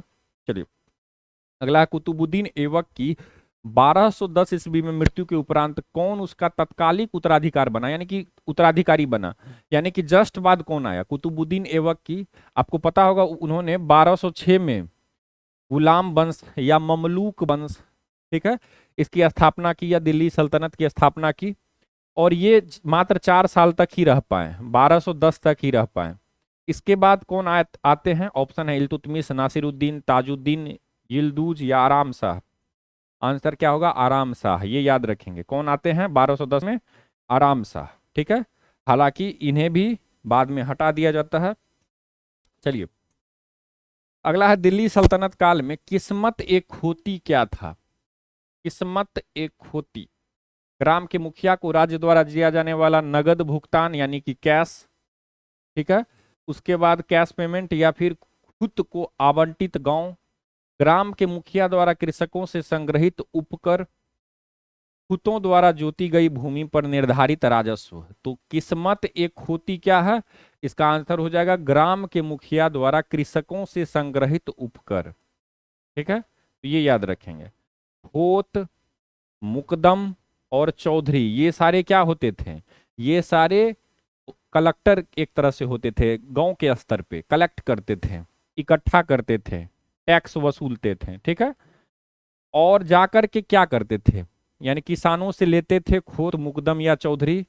ये क्या करते थे, किसानों से लेते थे और किन्हें जाकर के जमा करते थे, अगर ये पूछा जाए तो दीवान ए विजारत को, किसको, दीवान ए विजारत को जाकर के जमा करते थे। ठीक है, और ये डायरेक्ट सुल्तान के अंडर होते थे। ठीक है, उन्हें जाकर के जमा करते थे, और साथ ही साथ एक हिस्सा उससे ये प्राप्त करते थे जो परिश्रम इन्होंने किया था, यानी कि जो इन्होंने टैक्स कलेक्ट किया था, इसके बदले में इन्हें एक हिस्सा इन्हें मिलता था, और उसे बोला जाता था हक एक होती। हक एक होती, यहाँ पे क्या है, किस्मत एक होती। ठीक है, अब जो ये हक इनका था कि ये इन्होंने परिश्रम किया है तो इनका हक बनता है उससे एक हिस्सा लेना। तो दीवाने विजारत से ये क्या करते थे, एक हिस्सा ले लेते थे। मान के चलिए 10 रुपया इन्होंने जमा किया, तो उसमें से 2 रुपया लिया कि मैंने जो 10 रुपया जमा किया है इसलिए आप हमें 2 रुपया दीजिए। तो और साथ ये तो इनका हक था 2 रुपया लेना। अब जाकर के वापस ये किसानों से भी लेते थे कि अब अलग से दो आप। ठीक है, तो अलग से इसके अतिरिक्त यह किसानों से भी उनकी उपज का एक भाग लेते थे, और वो जो हिस्सा कहलाता था वो किस्मत एक खोती कहलाता था। ठीक है, तो ये याद रखेंगे, हक एक खोती और किस्मत एक खोती। आप लोगों को स्पष्ट हो गया होगा। अगला है, निम्नलिखित में से किसने सुल्तान इल्तुतमिश के प्रधानमंत्री का कार्यवहन किया। इल्तुतमिश का प्रधानमंत्री कौन था, और जो भी था काफी इंपोर्टेंट था। क्यों, क्योंकि दिल्ली सल्तनत 1206 में स्टेब्लिश हुई थी। इसके बाद कुतुबुद्दीन ऐबक आते हैं, वो मात्र 4 साल तक रह पाते हैं, कुछ खास मैनेजमेंट कर नहीं पाते हैं। फिर आराम शाह आते हैं, उनके द्वारा भी उतना कुछ मैनेजमेंट किया नहीं जा पाता है। और जब इल्तुतमिश आते हैं तो इन्हीं के टाइम पीरियड में जो प्रधानमंत्री होता है इनका रोल काफी इंपॉर्टेंट होता है। क्यों? क्योंकि ये एक तरह से ये फाइनेंस मिनिस्टर यानी कि वित्त मंत्री भी होते हैं। ठीक है, राजा को सलाह देने वाले जो सलाहकार परिषद होते हैं उसके भी हेड होते हैं, और एज ए प्राइम मिनिस्टर भी ये वहां पे कार्य करते हैं। तो बहुत इंपॉर्टेंट है। ये कौन वो व्यक्ति हैं? ऑप्शन है फकुल मुल्क इसामी, सैफुद्दीन हसन करलिग, मलिक कुतुबुद्दीन हसन गोरी, निजामुल मुल्क मोहम्मद जुनैदी। कौन वो व्यक्ति हैं? आंसर क्या हो जाएगा? आंसर हो जाएगा निजामुल मुल्क। नाम क्या है इनका? मोहम्मद जुनैदी। निजाम मतलब प्रधानमंत्री, ठीक है, तो मुल्क के प्रधानमंत्री कौन है? मोहम्मद जुनैदी। इल्तुतमिश के टाइम पीरियड में, याद रखेंगे, मोहम्मद जुनैदी। ठीक है, चलिए यहाँ पे जैसा कि आपको लिखा है कि वित्त विभाग और सैनिक अभियान दोनों में ये हिस्सा लेते थे। ठीक है, सामान्य शासन व्यवस्था भी करते थे, ठीक है, यानी कि वित्त प्रशासन देखते थे और सैनिक प्रशासन भी ये देखते थे। ये भी ध्यान में रखेंगे, सैनिक व्यवस्था भी देखते थे। चलिए, इसके बाद जाकर के प्रधानमंत्री का कार्य और वित्त मंत्री का कार्य या फिर सैन्य अभियानों का कार्य अलग अलग कर दिया गया, अनेक फिर पद सृजित किए गए थे। अगला, किसी मध्यकालीन भवन में दोहरा गुंबद सर्वप्रथम किसके मकबरे में बनाया गया था? कौन सा ऐसा मकबरा था? किसका मकबरा था? इल्तुतमिश, फिरोज शाह तुगलक, गियासुद्दीन तुगलक या सिकंदर लोदी? कौन था? दोहरा गुंबद। आंसर क्या होगा? आंसर हो जाएगा सिकंदर लोदी के टाइम पीरियड में। याद रखेंगे, टाइम पीरियड में नहीं, उनकी मृत्यु के बाद ही सिकंदर लोदी के लिए बनाया गया था दोहरा गुंबद। याद रखेंगे, सिकंदर लोदी के लिए। ठीक है, तो ये याद रखेंगे कब बनाया गया था? 1517 ईस्वी में। ठीक है, सिकंदर लोदी के मकबरे में बनाया गया था ये दोहरा गुंबद। चलिए, अब लोदी मकबरे का भी कुछ खासियत है। दो भागों में इसे बांटा जा सकता है। पहला है सुल्तान के द्वारा बनाया गया अष्टभुजा वाले मकबरे, और दूसरा है उनके आमिरों द्वारा बनाया गया चतुर्भुजीय मकबरे। तो जो आमिर होते थे, सरदार होते थे, उनके द्वारा चतुर्भुजीय मकबरा बनाया गया था, और सुल्तान जो बनाते थे वो अष्टभुजी मकबरे बनाते थे। ठीक है, इसके बाद इनके टाइम पीरियड में, सिकंदर लोदी के टाइम पीरियड में क्या किया गया? तो एक गुंबद के जगह पे दो गुंबदों का निर्माण प्रारंभ किया गया। तो ये भी इंपॉर्टेंट है। अगला, निम्नलिखित में से कौन महानुभाव संप्रदाय का संस्थापक था? महानुभाव संप्रदाय का संस्थापक कौन था? एकनाथ, ज्ञानेश्वर, चक्रधर, तुकाराम? आंसर क्या हो जाएगा? आंसर हो जाएगा चक्रधर। याद रखेंगे कौन है वो? चक्रधर। ठीक है, तो आप इसे अच्छे से पढ़ेंगे, काफी कुछ आपके लिए दिया गया है। चलिए, पॉज करके भी पढ़ सकते हैं या फिर आप पीडीएफ में भी इसे देख के पढ़ सकते हैं। ठीक है, चलिए, निम्नलिखित में से किस एक का श्रेय समुचित रूप से निम्बकाचार्य को दिया जाता है? किस एक का श्रेय? द्वैत, द्वैताद्वैत, शुद्धाद्वैत, वेदांत, विशिष्टाद्वैत? तो निम्बकाचार्य का किसका है? तो याद रखेंगे निम्बकाचार्य क्या होगा? तो आंसर हो जाएगा द्वैताद्वैत। अब एक चीज याद रखेंगे, द्वैतवाद अगर बोला जाए, अब यहाँ पे कंसेप्ट क्या आता है? आत्मा और परमात्मा का। ठीक है, तो आत्मा और परमात्मा का कंसेप्ट यहां पर, यानी कि आत्मा और परमात्मा दो हैं। ये कौन बोला है? द्वैत में दो हैं, अलग अलग हैं। माधवाचार्य क्या बोलते हैं? आत्मा और परमात्मा एक नहीं है, बल्कि दो अलग अलग। इसके बाद शंकराचार्य आते हैं, वो कहते हैं नहीं, आत्मा परमात्मा सब एक ही है, जीव का जो संबंध है वो एक ही है। इसके बाद आते हैं द्वैताद्वैत। द्वैत भी है और अद्वैत भी है, द्वैत प्लस अद्वैत, द्वैताद्वैत। ये कौन कहते हैं? निम्बकाचार्य। शुद्ध द्वैतवाद ये वल्लभाचार्य कहते हैं, और विशिष्टाद्वैतवाद ये रामानुजाचार्य। तो इन सब का जो सिद्धांत है याद रखेंगे, ये आपको नाम के साथ याद रखने हैं, प्रीवियस ईयर में भी पूछा गया है। ठीक है, तो ये आप कम से कम इतना आप कम से कम याद जरूर रखेंगे। ठीक है, चलिए, बाकी आप एक्सप्लेनेशन भी पढ़ेंगे। चलिए, मध्यकालीन भारतीय शिल्पकारों के विषय में निम्नलिखित कथनों पर विचार कीजिए। मध्यकालीन भारतीय शिल्पकार, मध्यकाल, ठीक है, ग्रामीण शिल्पकार जैसे तेली, नील व सूर्य का काम करने वाले तथा चीनी का निर्माण करने वाले केवल अंशकालिक शिल्पी थे। दूसरा है, उस समय ऐसे शिल्पकारों के ग्राम थे जो निर्यात के लिए कपड़ा बनाने में विशेषज्ञ थे। निर्यात के लिए कपड़ा बनाने में विशेष। कौन सा कथन सही है मध्यकालीन भारतीय शिल्पकारों के संबंध में? आंसर क्या हो जाएगा? आंसर हो जाएगा ना तो एक ना ही दो। क्यों? क्योंकि ग्रामीण शिल्पकार जैसे तेली, नील, सूर्य का काम करने वाले तथा चीनी का निर्माण करने वाले वंश परंपरा से स्थापित शिल्पकार थे। ठीक है, यानी कि जेनरेशन वाइज पिता से पुत्र को, पुत्र से उसके पुत्र को, इस तरह से ऐसा जो कार्य होता था वो चलता था, ऐसा व्यवसाय चलता था। ठीक है, लेकिन निर्यात करने के लिए जो शिल्पकार थे, निर्यात करने के लिए कपड़ा बनाने में विशेषज्ञ जो थे वो शहरों से संबंधित कारखानों में होते थे, ना कि ग्राम से संबंधित। ये ध्यान में रखेंगे। चलिए, अगला, निम्नलिखित में से कौन सा एक मुगल शहजादी जहां आरा का उपनाम था? जहां आरा का उपनाम कौन सा था? बेदिल, मखफी, दाग नजीर। जहां आरा याद रखेंगे मखफी। ठीक है, कहीं कहीं पर मखफी भी होगा। ठीक है, तो कहीं कहीं पर मखफी भी होगा, ये ध्यान में रखेंगे। ठीक है, ये याद रखेंगे, मखफी भी कहीं कहीं पर आपको दिया जा सकता है, या फिर स्पष्ट रूप से मौखफी, इस तरह से भी दिया जाता है। ये किसका नाम है? तो जहां आरा का नाम। ठीक है, तो दो इंपॉर्टेंट महिला हैं, जो पहला है गुलबदन बेगम, दूसरा है जहां आरा। गुलबदन बेगम किसकी रचना करती है? तो हुमायूं नामा की, और अरबी और फारसी की वो ज्ञाता भी रहती हैं गुलबदन बेगम। फिर आता है मुगल शहजादी जहां आरा, ये मखफी के उपनाम से कविता लिखती।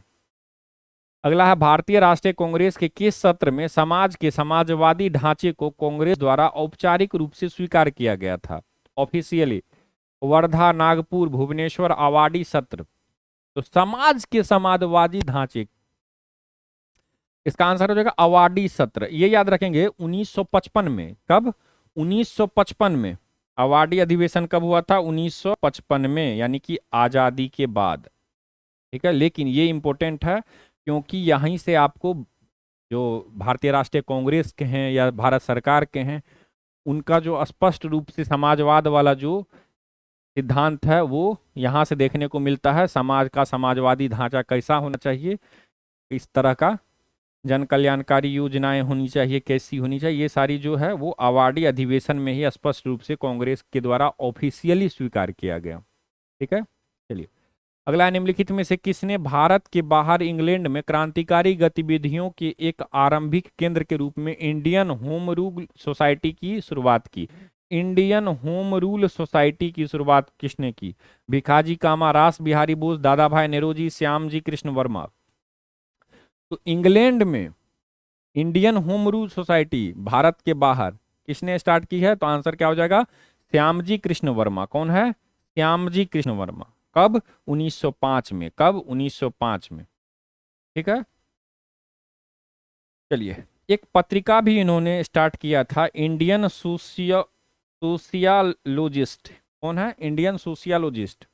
चलिए, अगला है, निम्नलिखित में से कौन सा एक समाचार पत्र पंडित मदन मोहन मालवीय द्वारा 1909 में प्रारंभ किया गया था? फ्री इंडिया, इंडिपेंडेंट, नव भारत या लीडर? तो पंडित मदन मोहन मालवीय द्वारा 1909 में कौन सा प्रारंभ किया गया था?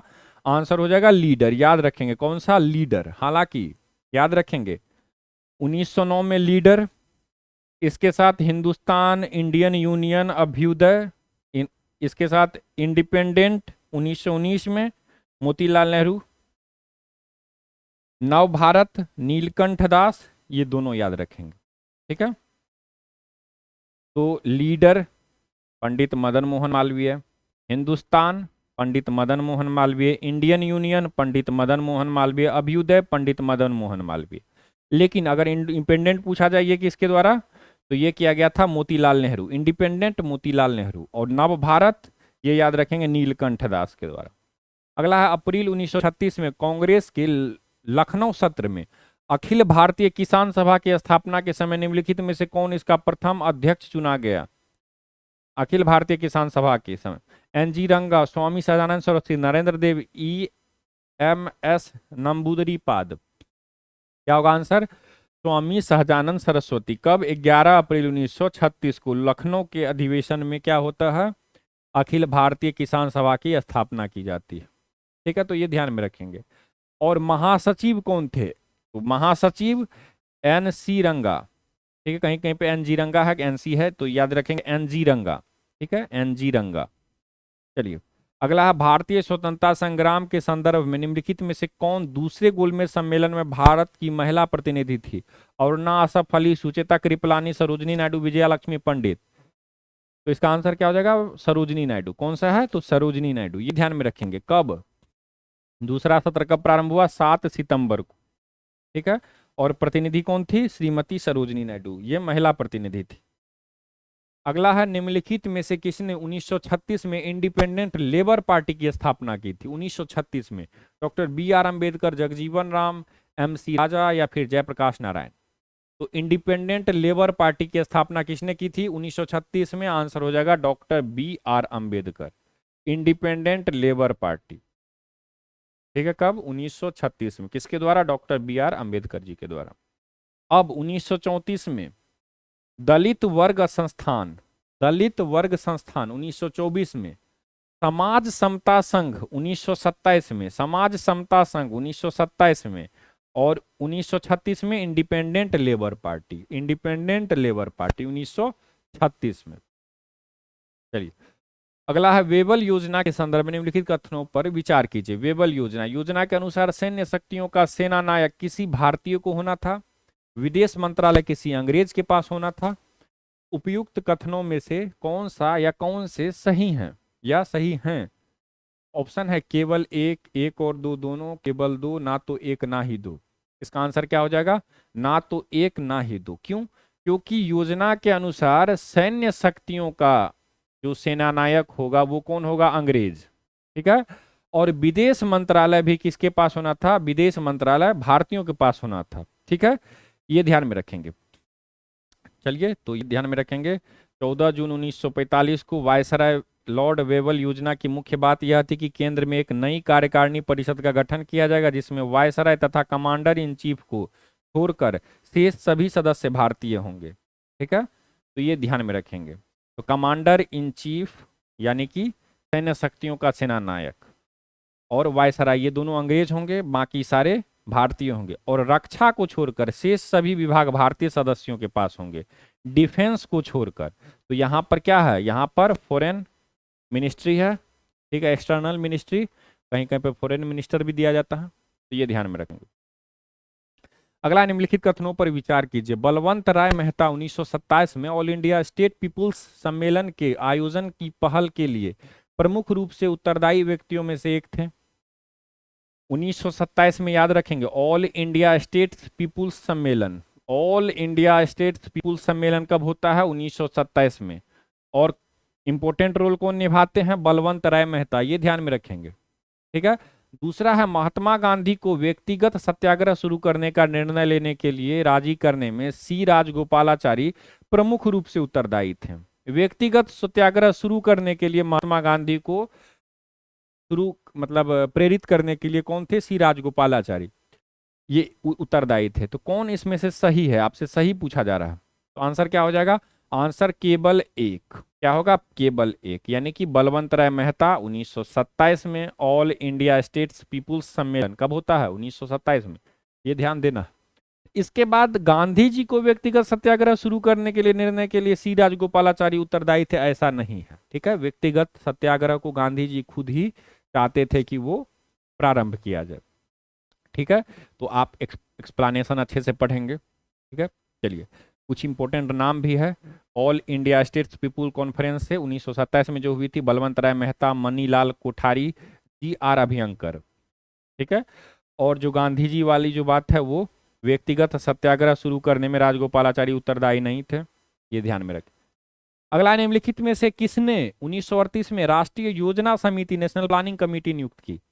राजेंद्र प्रसाद, जवाहरलाल नेहरू, सुभाष चंद्र बोस या फिर वल्लभ भाई पटेल। 1938 में राष्ट्रीय योजना समिति, आंसर क्या हो जाएगा? आंसर हो जाएगा नेताजी सुभाष चंद्र बोस। ठीक है, तो योजना समिति किसने नियुक्त की 1938 में?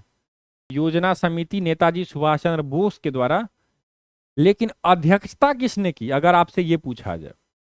ठीक है, तो अध्यक्षता पंडित जवाहरलाल नेहरू। तो 1938 में नेताजी सुभाष चंद्र बोस ने पंडित जवाहरलाल नेहरू की अध्यक्षता में राष्ट्रीय योजना समिति का गठन किया।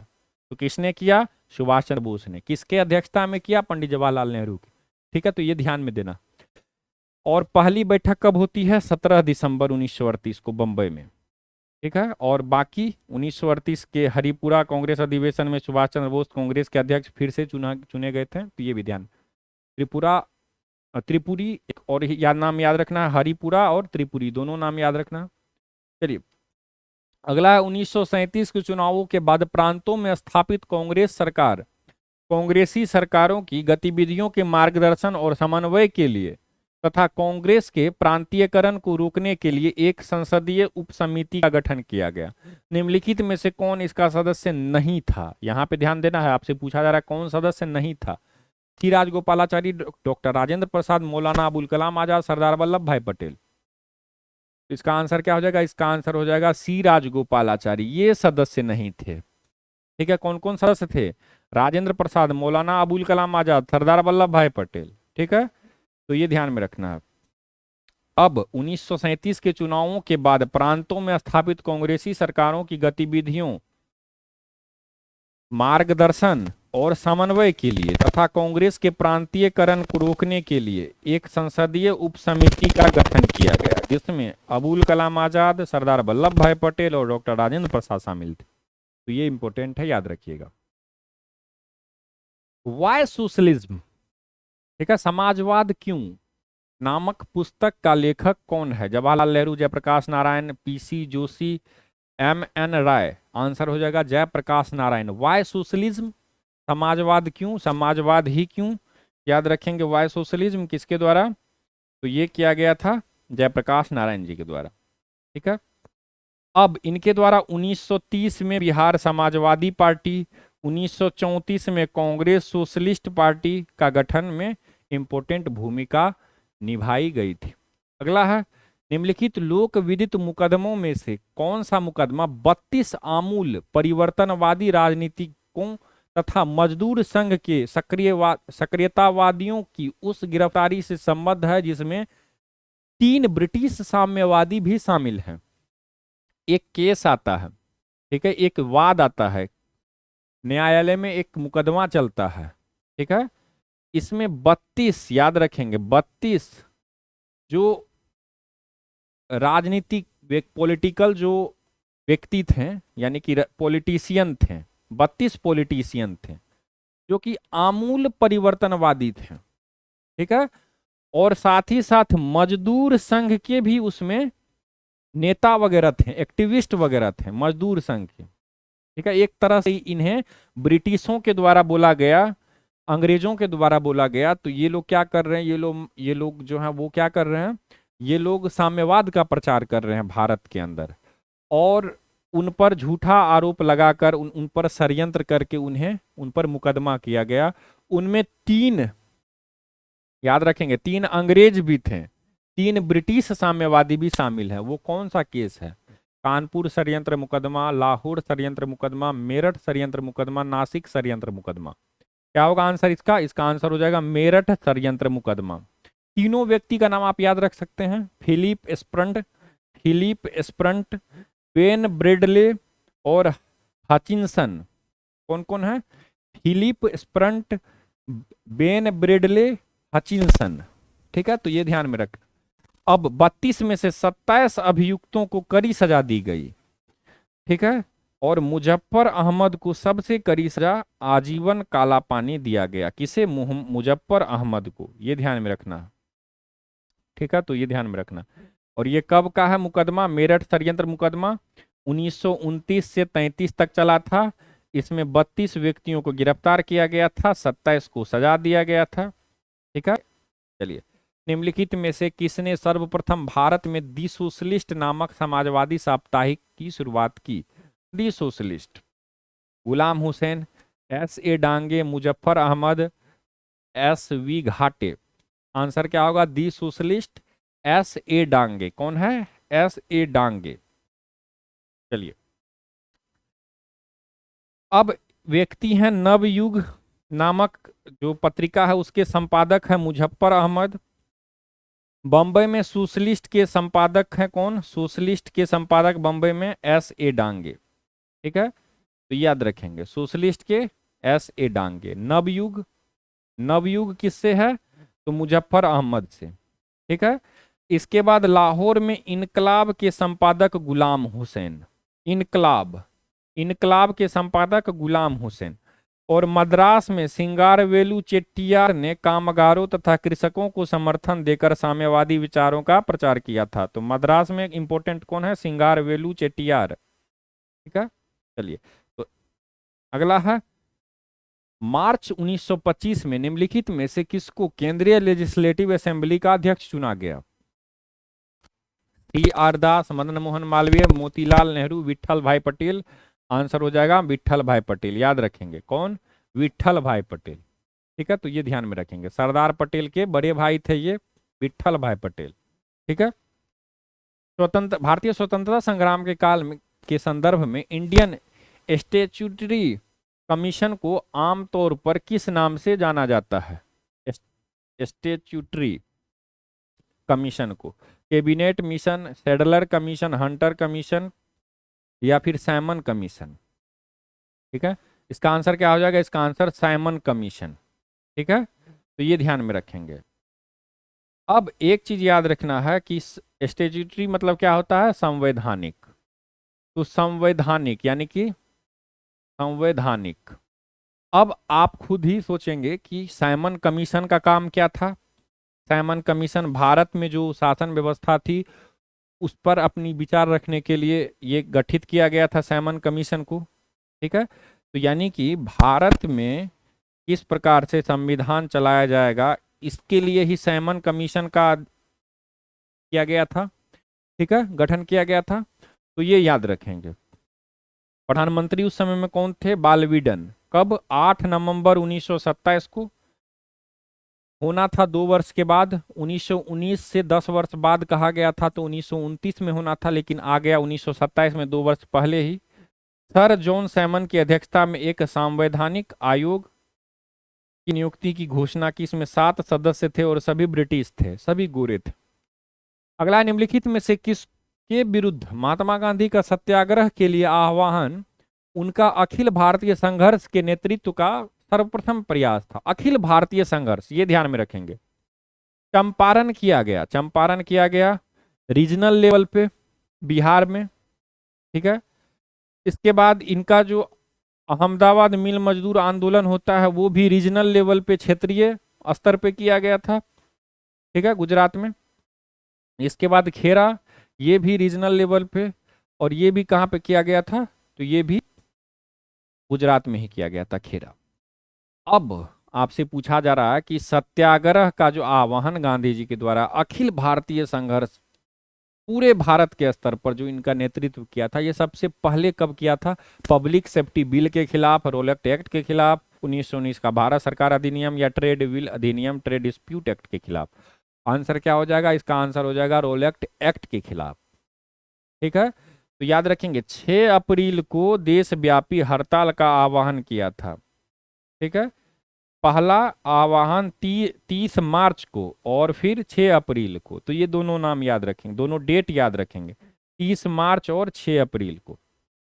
ठीक है, रोलेक्ट एक्ट आपको पता होगा, ना अपील ना दलील, तो वो वाला मुकदमा किसी पे लाद दिया जाता था और व्यक्ति जो है वो अपील भी नहीं कर सकता था कि माननीय मैं दोषी नहीं हूं, इस प्रकार से वो अपना निवेदन भी नहीं कर सकता था।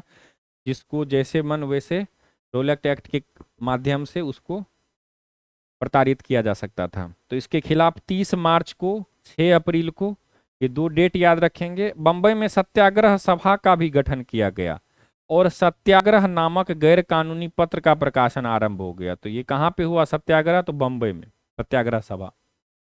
अगला है एनोस्मिया कहते हैं, एनोस्मिया स्वाद संवेदना की कमी को, प्राण संवेदना की कमी को, स्पर्श संवेदना की कमी को, उष्मा संवेदना की कमी को। एनोस्मिया किसे कहते हैं? तो इसका आंसर क्या हो जाएगा? इसका आंसर हो जाएगा प्राण संवेदना की कमी को, याद रखेंगे, प्राण संवेदना की कमी। ठीक है, तो ये ध्यान में रखेंगे। जैसे कि सूंघने की क्षमता क्या होती है, इसमें नष्ट हो जाती है।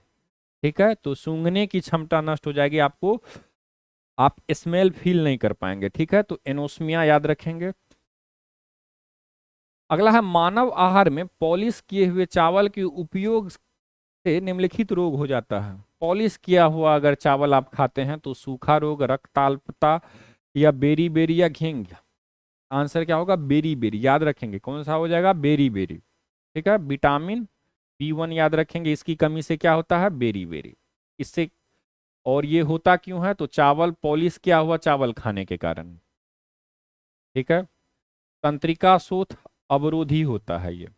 ठीक है, चलिए अगला है निम्न संघटनों में कौन पूर्ण रूप से अप्रत्यास्थ नहीं है? एक व्यक्ति का चलती हुई बस में चढ़ना, एक गोली जो लकड़ी के ब्लॉक में दाग दी जाती है और उसमें अंतः स्थापित हो जाती है।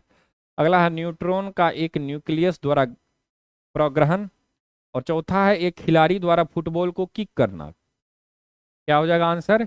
एक खिलाड़ी द्वारा फुटबॉल को किक करना, ये याद रखेंगे, ये पूर्ण रूप से अप्रत्यास्थ नहीं है। ठीक है, अगला है अमोनियम सल्फेट में नाइट्रोजन होती है कितनी प्रतिशत? 26, 20, 30, 25। आंसर हो जाएगा 20%। अगर एक्चुअल में पूछा जाए तो 20.6%। कितना? 20.6%। तो अमोनियम सल्फेट में नाइट्रोजन की मात्रा कितनी होती है? तो 20.6%, यानी कि 1/5। ठीक है, अगला है मूत्रालयों के पास प्रायः नाक में चुभने वाली गंध का कारण है सल्फर डाइऑक्साइड, अमोनिया, क्लोरीन, या यूरिया। आंसर क्या हो जाएगा? मूत्रालयों के पास नाक में चुभने वाली, इसका आंसर क्या हो जाएगा? इसका आंसर हो जाएगा अमोनिया, ये याद रखेंगे। कौन सा? अमोनिया। ठीक है, चलिए एक्सप्लेनेशन भी आप पढ़ेंगे। निम्नलिखित में कौन सा पदार्थ पृथ्वी पर प्राकृतिक रूप से पाया जाने वाला सबसे कठोर पदार्थ? ग्रेफाइट, लोहा, बुर्जाइट, या फिर हीरा। सबसे कठोर पदार्थ कौन हो जाएगा? हीरा, याद रखेंगे। कौन सा? हीरा। ठीक है, और हीरा याद रखेंगे हीट का, उष्मा का, और इलेक्ट्रिसिटी यानी कि विद्युत, दोनों का कुचालक होता है, तो ये भी इंपॉर्टेंट। अगला, निम्नलिखित तत्वों में से कौन सा सर्वाधिक यौगिक निर्माण करता है? सर्वाधिक यौगिक का निर्माण करता है कौन सा? Hydrogen, carbon, nitrogen, oxygen. सर्वाधिक यौगिक का निर्माण कौन करेगा? इसका आंसर क्या हो जाएगा? इसका आंसर हो जाएगा कार्बन, ये याद रखेंगे, सबसे ज्यादा कार्बन करता है। ठीक है, अगला है अस्पतालों में मंद निश्चेतक के रूप में प्रयुक्त गैस है carbon dioxide, helium, carbon monoxide, nitrous oxide. ठीक है, तो बेहोश करने के लिए कौन सा यूज किया जाता है? तो हंसने वाला गैस, ऐसे याद रख सकते हैं। हास्य गैस कौन सा है? नाइट्रस ऑक्साइड, ये याद रखेंगे। ठीक है, तो ये ध्यान में रखेंगे, कौन सा? Nitrous oxide. ठीक है, तो ऑपरेशन वगैरह में ये यूज किया जाता है।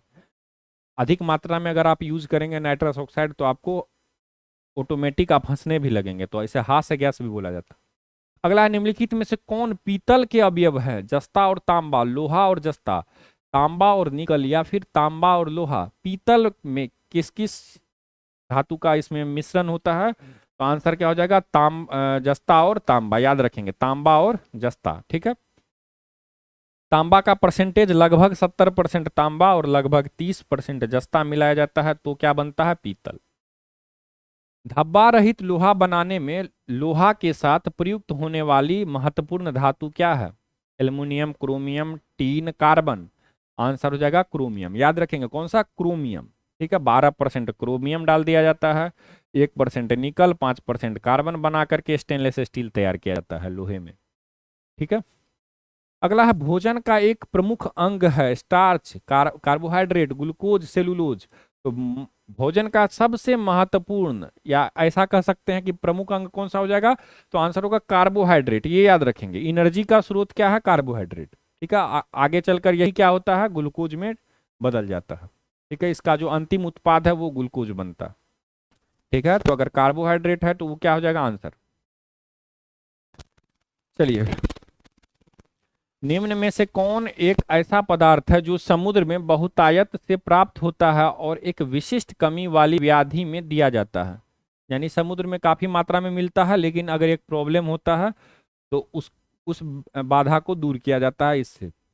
आंसर होगा लोहा, fluorine, vitamin A, iodine. Answer क्या होगा? आयोडीन। समुद्र में आयोडीन पाया जाता है और घेंघा रोग में इसका यूज किया जाता है। अगला देखें, अंगोरा ऊन किससे निकाला जाता है? अंगोरा ऊन खरगोश, बकरी, लोमड़ी या फिर भेड़। अंगोरा ऊन किससे निकाला जाएगा? तो ज्यादातर इसमें बकरी या भेड़ मार सकते हैं, लेकिन आंसर क्या होगा? खरगोश। अंगोरा ऊन किससे निकाला जाएगा? खरगोश से। और अंगोरा बकरे से क्या निकाला जाता है? मोहेयर। क्या? मोहेयर। अगला, कुछ समुद्री जंतु एवं कीट अंधेरे में अपने शरीर से प्रकाश उत्पन्न करते हैं। कुछ समुद्री जंतु भी है और कुछ कीड़े मकोड़े भी हैं। अंधेरे में क्या करते हैं? अपने शरीर से लाइट जो है वो उत्पन्न करते हैं। इस परिघटना को क्या कहते हैं? ऑप्शन है फ्लोरोसेंस, फोस्फोस फोस्फोरेसेंस, बायोल्यूमिनिसेंस, उपरोक्त दोनों, इनमें से कोई नहीं। क्या होगा आंसर? इसका आंसर हो जाएगा बायोल्यूमिनेंस। ठीक है, तो बायोल्यूमिनिसेंस ये याद रखेंगे। बायो, इसे अगर हिंदी में, एग्जैक्ट हिंदी में बात की जाए तो जीव दीप्ति। क्या होता है इसका अर्थ? जीव दीप्ति। ठीक है, चलिए आप एक्सप्लेनेशन पढ़ेंगे इसका जरूर। अगला है, धान के पौधे उगाने की डेपाग विधि विकसित हुई थी। डेपाग, डेपाग विधि कहाँ विकसित हुई थी? चीन में, जापान में, इंडोनेशिया में, फिलीपींस में। इसका आंसर क्या हो जाएगा? इसका आंसर हो जाएगा फिलीपींस में। तो डेपाग विधि का संबंध कहाँ से है? फिलीपींस से। अगला है, भारत में विकसित प्रथम बौनी धान की किस्म थी। IR8, पद्मा, जया, रत्ना। आंसर क्या हो जाएगा? जया। ठीक है, तो प्रथम बौनी धान की किस्म कौन सी थी? तो जया थी। अगला है, पौधे का कौन सा भाग फूल बनने का उद्दीपन ग्रहण करता है? कौन सा भाग फूल बनने में महत्वपूर्ण भूमिका निभाएगा? तना, पर्ण, शाखा या जड़? आंसर होगा पत्ती। पत्ती यानी पर्ण। क्या होगा? पर्ण। ठीक है, अगला है, मच्छरों के नियंत्रण हेतु प्रयोग होने वाले कीट भक्षी मछली हैं। हिल्सा, गेम्बूसिया, लेबियो, मिस्टस। तो आंसर होगा गेम्बूसिया। ये याद रखेंगे। कीट भक्षी पौधा, कीट भक्षी मछली कौन सा है जो कीड़ों को खाता है? कहाँ मिलता है ये मैक्सिको की खाड़ी में मिलता है। आपको पता होगा, ऊपर में नॉर्थ अमेरिका है और नीचे साउथ अमेरिका है। ठीक है, और यहाँ पे जो एक खाड़ी है वो क्या है? यहाँ पे जो खाड़ी है वो क्या है? मैक्सिको की खाड़ी। यहीं पे सामान्यतः ये पाया जाता है। ठीक है, गेम्बूसिया ताजे जल की है मछली। ठीक है, अब आगे आ जाते हैं। निम्नलिखित स्थितियों में से किस एक में जैव सेल प्रौद्योगिकी यानी कि बायो रॉक टेक्नोलॉजी की बातें होती है? क्षतिग्रस्त प्रवाल भित्तियों यानी कि कोरल रीफ्स की बहाली, पादप अवशिष्टों का प्रयोग कर भवन निर्माण सामग्री का विकास, सेल गैस के अन्वेषण या निष्कर्षण के लिए क्षेत्रों की पहचान करना, वनों या संरक्षित क्षेत्रों में जंगली पशुओं के लिए लवण लेहिकाएं यानी साल्ट लिक्स उपलब्ध कराना। तो बायो रॉक टेक्नोलॉजी याद रखेंगे, नाम क्या है? Bio rock technology. रॉक मतलब पत्थर, ठीक है, और बायो मतलब जैव। तो ऐसा क्रिया जिसके माध्यम से क्षतिग्रस्त प्रवाल भित्तियों को पुनः पुनर्स्थापित किया जा सके। ठीक है, तो वही क्या कहलाती है?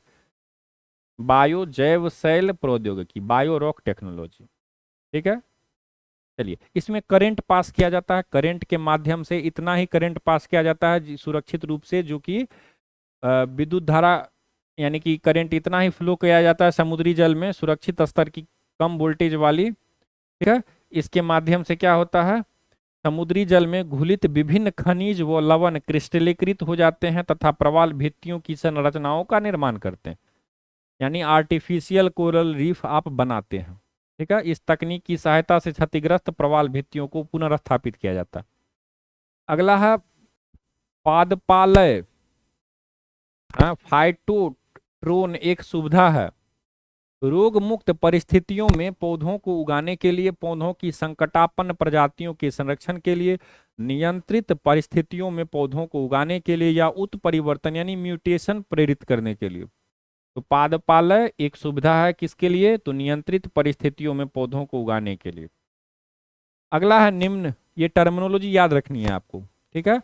तो अगर आप इंग्लिश मीडियम से है तो फाइटोट्रोन याद रखेंगे, हिंदी में पादपालय क्या है? नियंत्रित परिस्थितियों में पौधों को उगाने के लिए। प्रीवियस ईयर में ये सारे प्रश्न पूछे गए।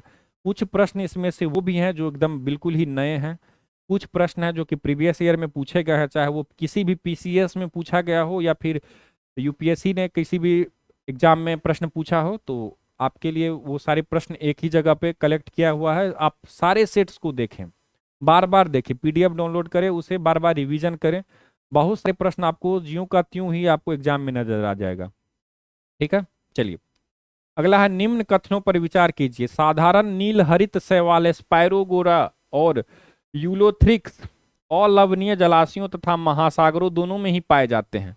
पहला पूछा जा रहा है कि जो हरित शैवाल है, नील हरित शैवाल है, नाम है इसका स्पाइरोगोरा, और दूसरा है यूलोथ्रिक्स, ये दोनों बोला जा रहा है अलवणीय जलाशयों, यानी कि जिस जलाशय में लवण नहीं हो, यानी कि स्वच्छ जलाशय, स्वच्छ पानी, और महासागर यानी नमकीन पानी, दोनों में पाए जाते हैं। दूसरा है गिरगिट एक आंख से आगे की ओर देख सकता है और उसी समय दूसरी आंख से पीछे की ओर देख सकता है।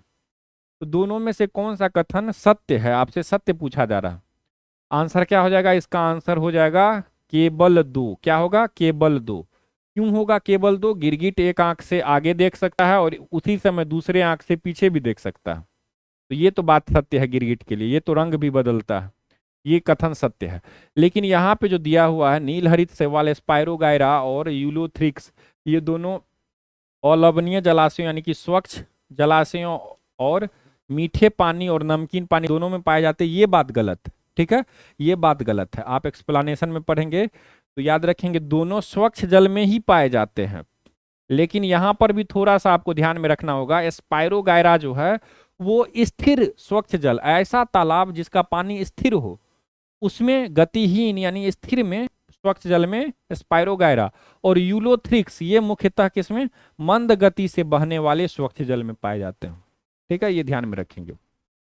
अगला निम्नलिखित में से कौन सा ग्राम पॉजिटिव एवं ग्राम निगेटिव बैक्टीरिया के अंतर के लिए उत्तरदायी है? दो तरह का बैक्टीरिया होता है, ग्राम पॉजिटिव, ग्राम निगेटिव।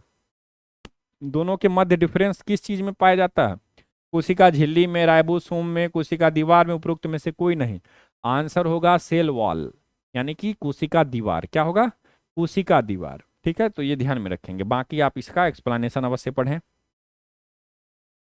सर्व प्राचीन सेल समूह की आयु आंकी जाती है। सर्व प्राचीन सेल समूह, सेल मतलब चट्टान, ठीक है। तो पोटेशियम ऑर्गन विधि से, RASI विधि से, C विधि से, यूरेनियम लेड विधि से। क्या होगा आंसर? इसका आंसर हो जाएगा यूरेनियम लेड विधि से, ठीक है। तो ये ध्यान में रखें। कार्बन डेटिंग के द्वारा जीवाश्म का भी ये ध्यान में रखेंगे, कार्बन डेटिंग के द्वारा जीवाश्म मृत पेड़ पौधों यानी कि जीव, सजीव, सजीव का अगर बात की जाए तो आप कार्बन डेटिंग, क्योंकि हर सजीव में आपको कार्बन देखने को मिलता है, ठीक है। और यूरेनियम लेड विधि के माध्यम से पत्थरों का आपका याद। किस वैज्ञानिक को भू आकृति विज्ञान के पिता, ठीक है, या फिर अपर्दन चक्र का सिद्धांत देने वाला, दोनों में से कोई भी प्रश्न पूछा है, दोनों प्रश्न प्रीवियस ईयर में पूछेगा। तो भू आकृति विज्ञान के पिता के रूप में या फिर अपर्दन चक्र का सिद्धांत देने वाले, दोनों रूप में आप याद रख सकते हैं, पैंक, हट्टन, डेविस या दट्टन। आंसर हो जाएगा डेविस, याद रखेंगे। पूरा नाम अगर आपको याद रखना है तो विलियम मॉरिस डेविस, ठीक है, इसे ही कहा जाता है। तो अपर्दन चक्र को विलियम मॉरिस डेविस नामक वैज्ञानिक ने परिवर्तित किया था। मृदा अपर्दन, ठीक है, यानी कि जो मिट्टी जो है वो क्या होती है, एक जगह से उड़ करके कहीं और चली जाती है या फिर बह करके कहीं और चली जाती है। मृदा में क्षरण होता है, इरोजन होता है। तो ये वाला भी सिद्धांत किसने दिया है? इन्होंने ही दिया। तो भू आकृति कि धरती का जो आकृति है वो कैसा होगा, कैसा कैसा मतलब टाइप का होगा, ये सारा जो है भू आकृति विज्ञान के फादर कौन कहे जाते हैं? तो विलियम मॉरिस डेविस, ये याद रखेंगे। अगला प्रश्न है इम्यूनोलॉजी के जनक कौन है? Robert Koch, Louis Pasteur, Edward Jenner, Landsteiner. तो इम्यूनोलॉजी के जनक कौन है? आंसर हो जाएगा एडवर्ड जेनर। याद रखेंगे कौन? Edward Jenner.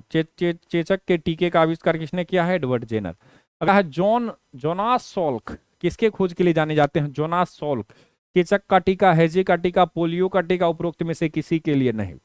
तो Jonas Salk, John E Salk भी कहीं कहीं पे दिया हो सकता है, ठीक है। तो जॉन ई सॉल्क, ठीक है, ये भी दिया जा सकता है आपको।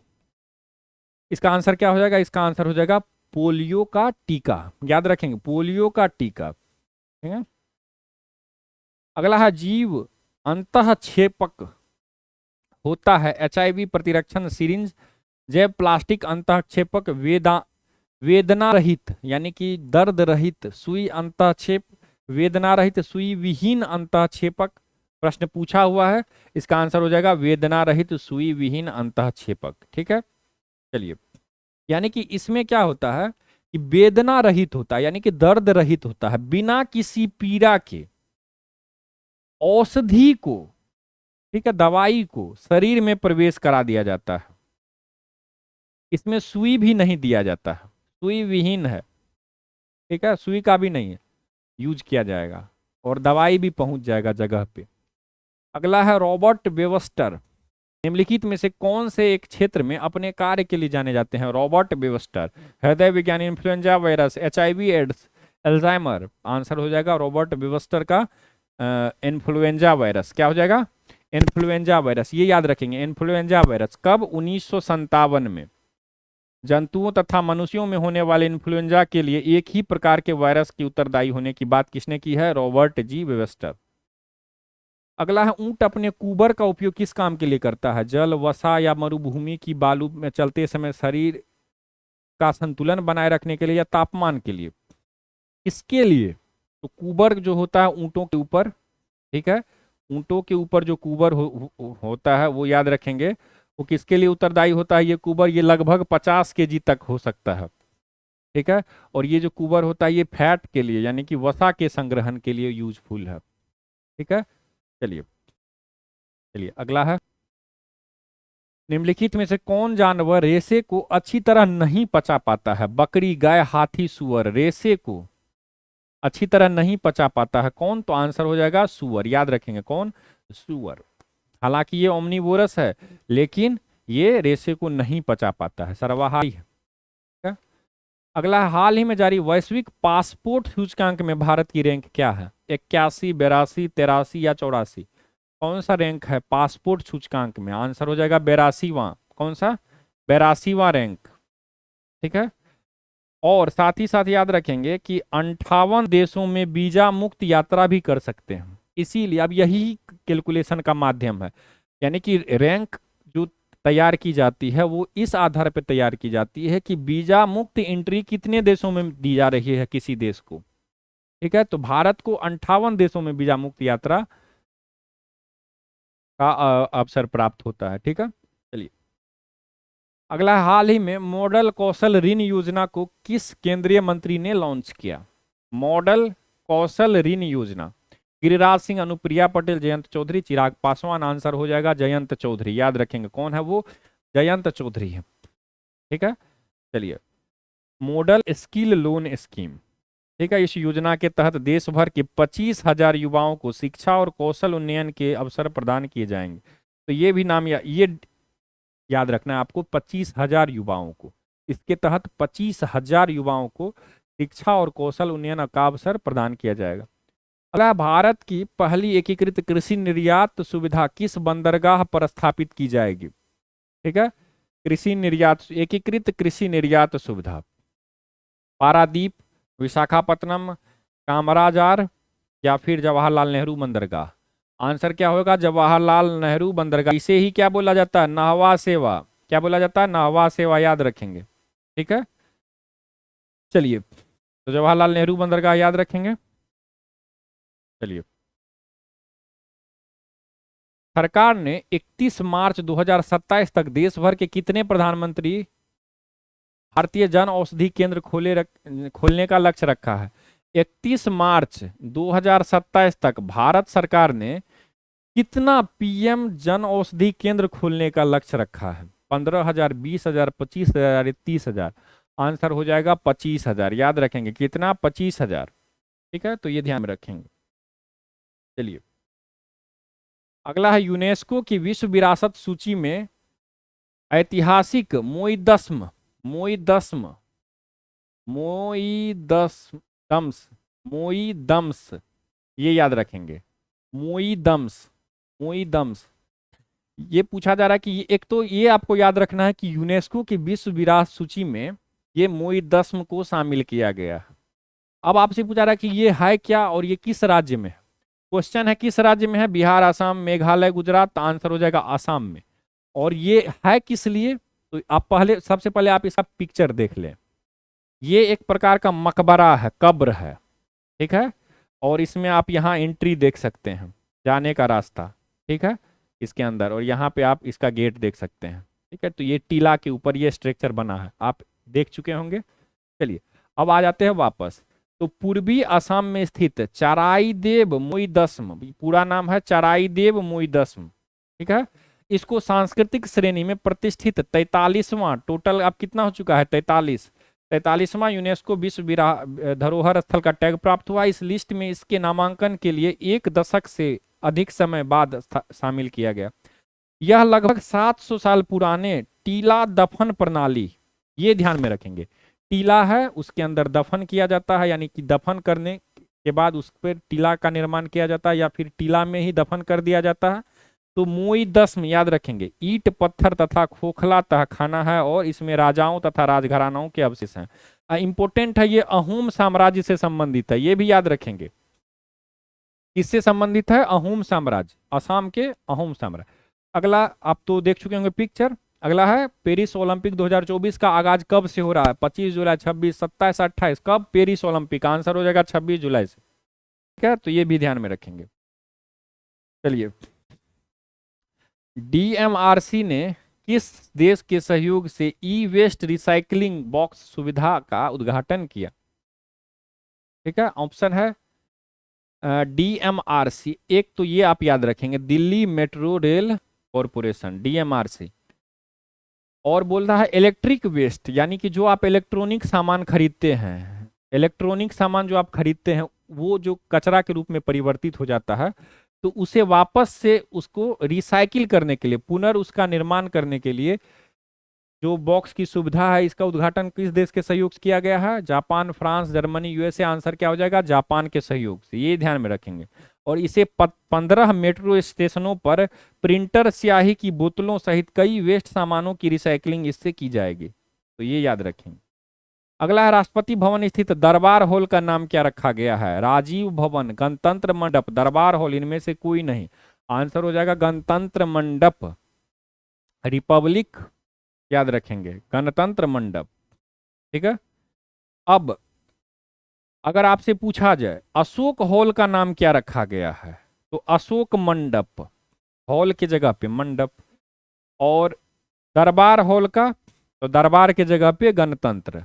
ठीक है, दरबार 4 अक्षर में है, तो गणतंत्र याद रखेंगे। और अशोक का नाम वही है, हॉल का बदल के मंडप कर दिया गया। ठीक है, अगला है, अंतर्राष्ट्रीय ओलंपिक समिति में निम्न में से किसे फिर से चुना गया है, अंतर्राष्ट्रीय ओलंपिक समिति में, सचिन तेंदुलकर, अभिनव बिंद्रा, नीता अंबानी, अमिताभ बच्चन। आंसर क्या हो जाएगा, नीता अंबानी। क्या होगा, नीता अंबानी, ये याद रखेंगे, दूसरा इनका कार्यकाल है।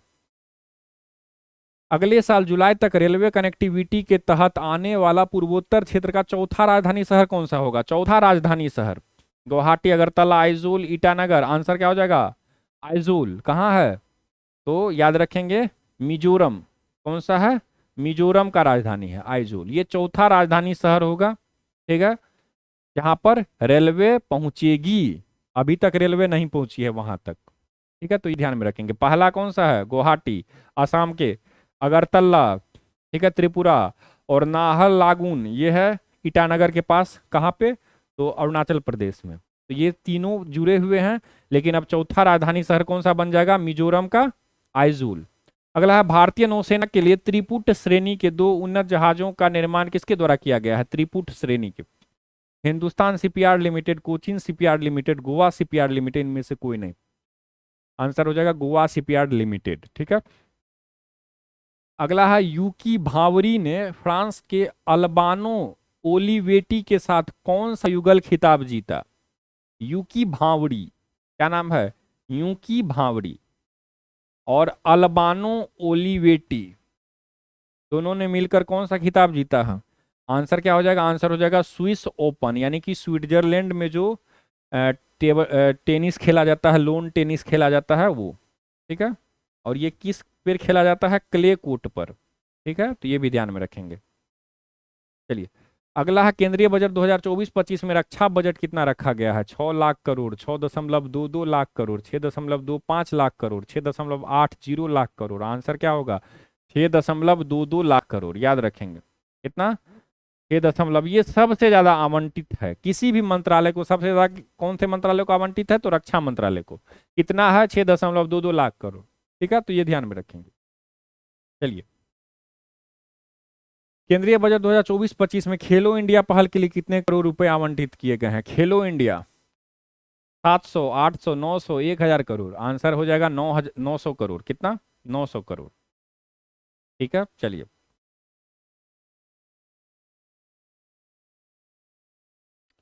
चलिए, अगला है, नीति आयोग ने हाल ही में ग्लोबल साउथ इनोवेशन प्रोग्राम के लिए किसके साथ सहयोग किया है? NITI Aayog, world bank, world economic forum, WEPU, Google.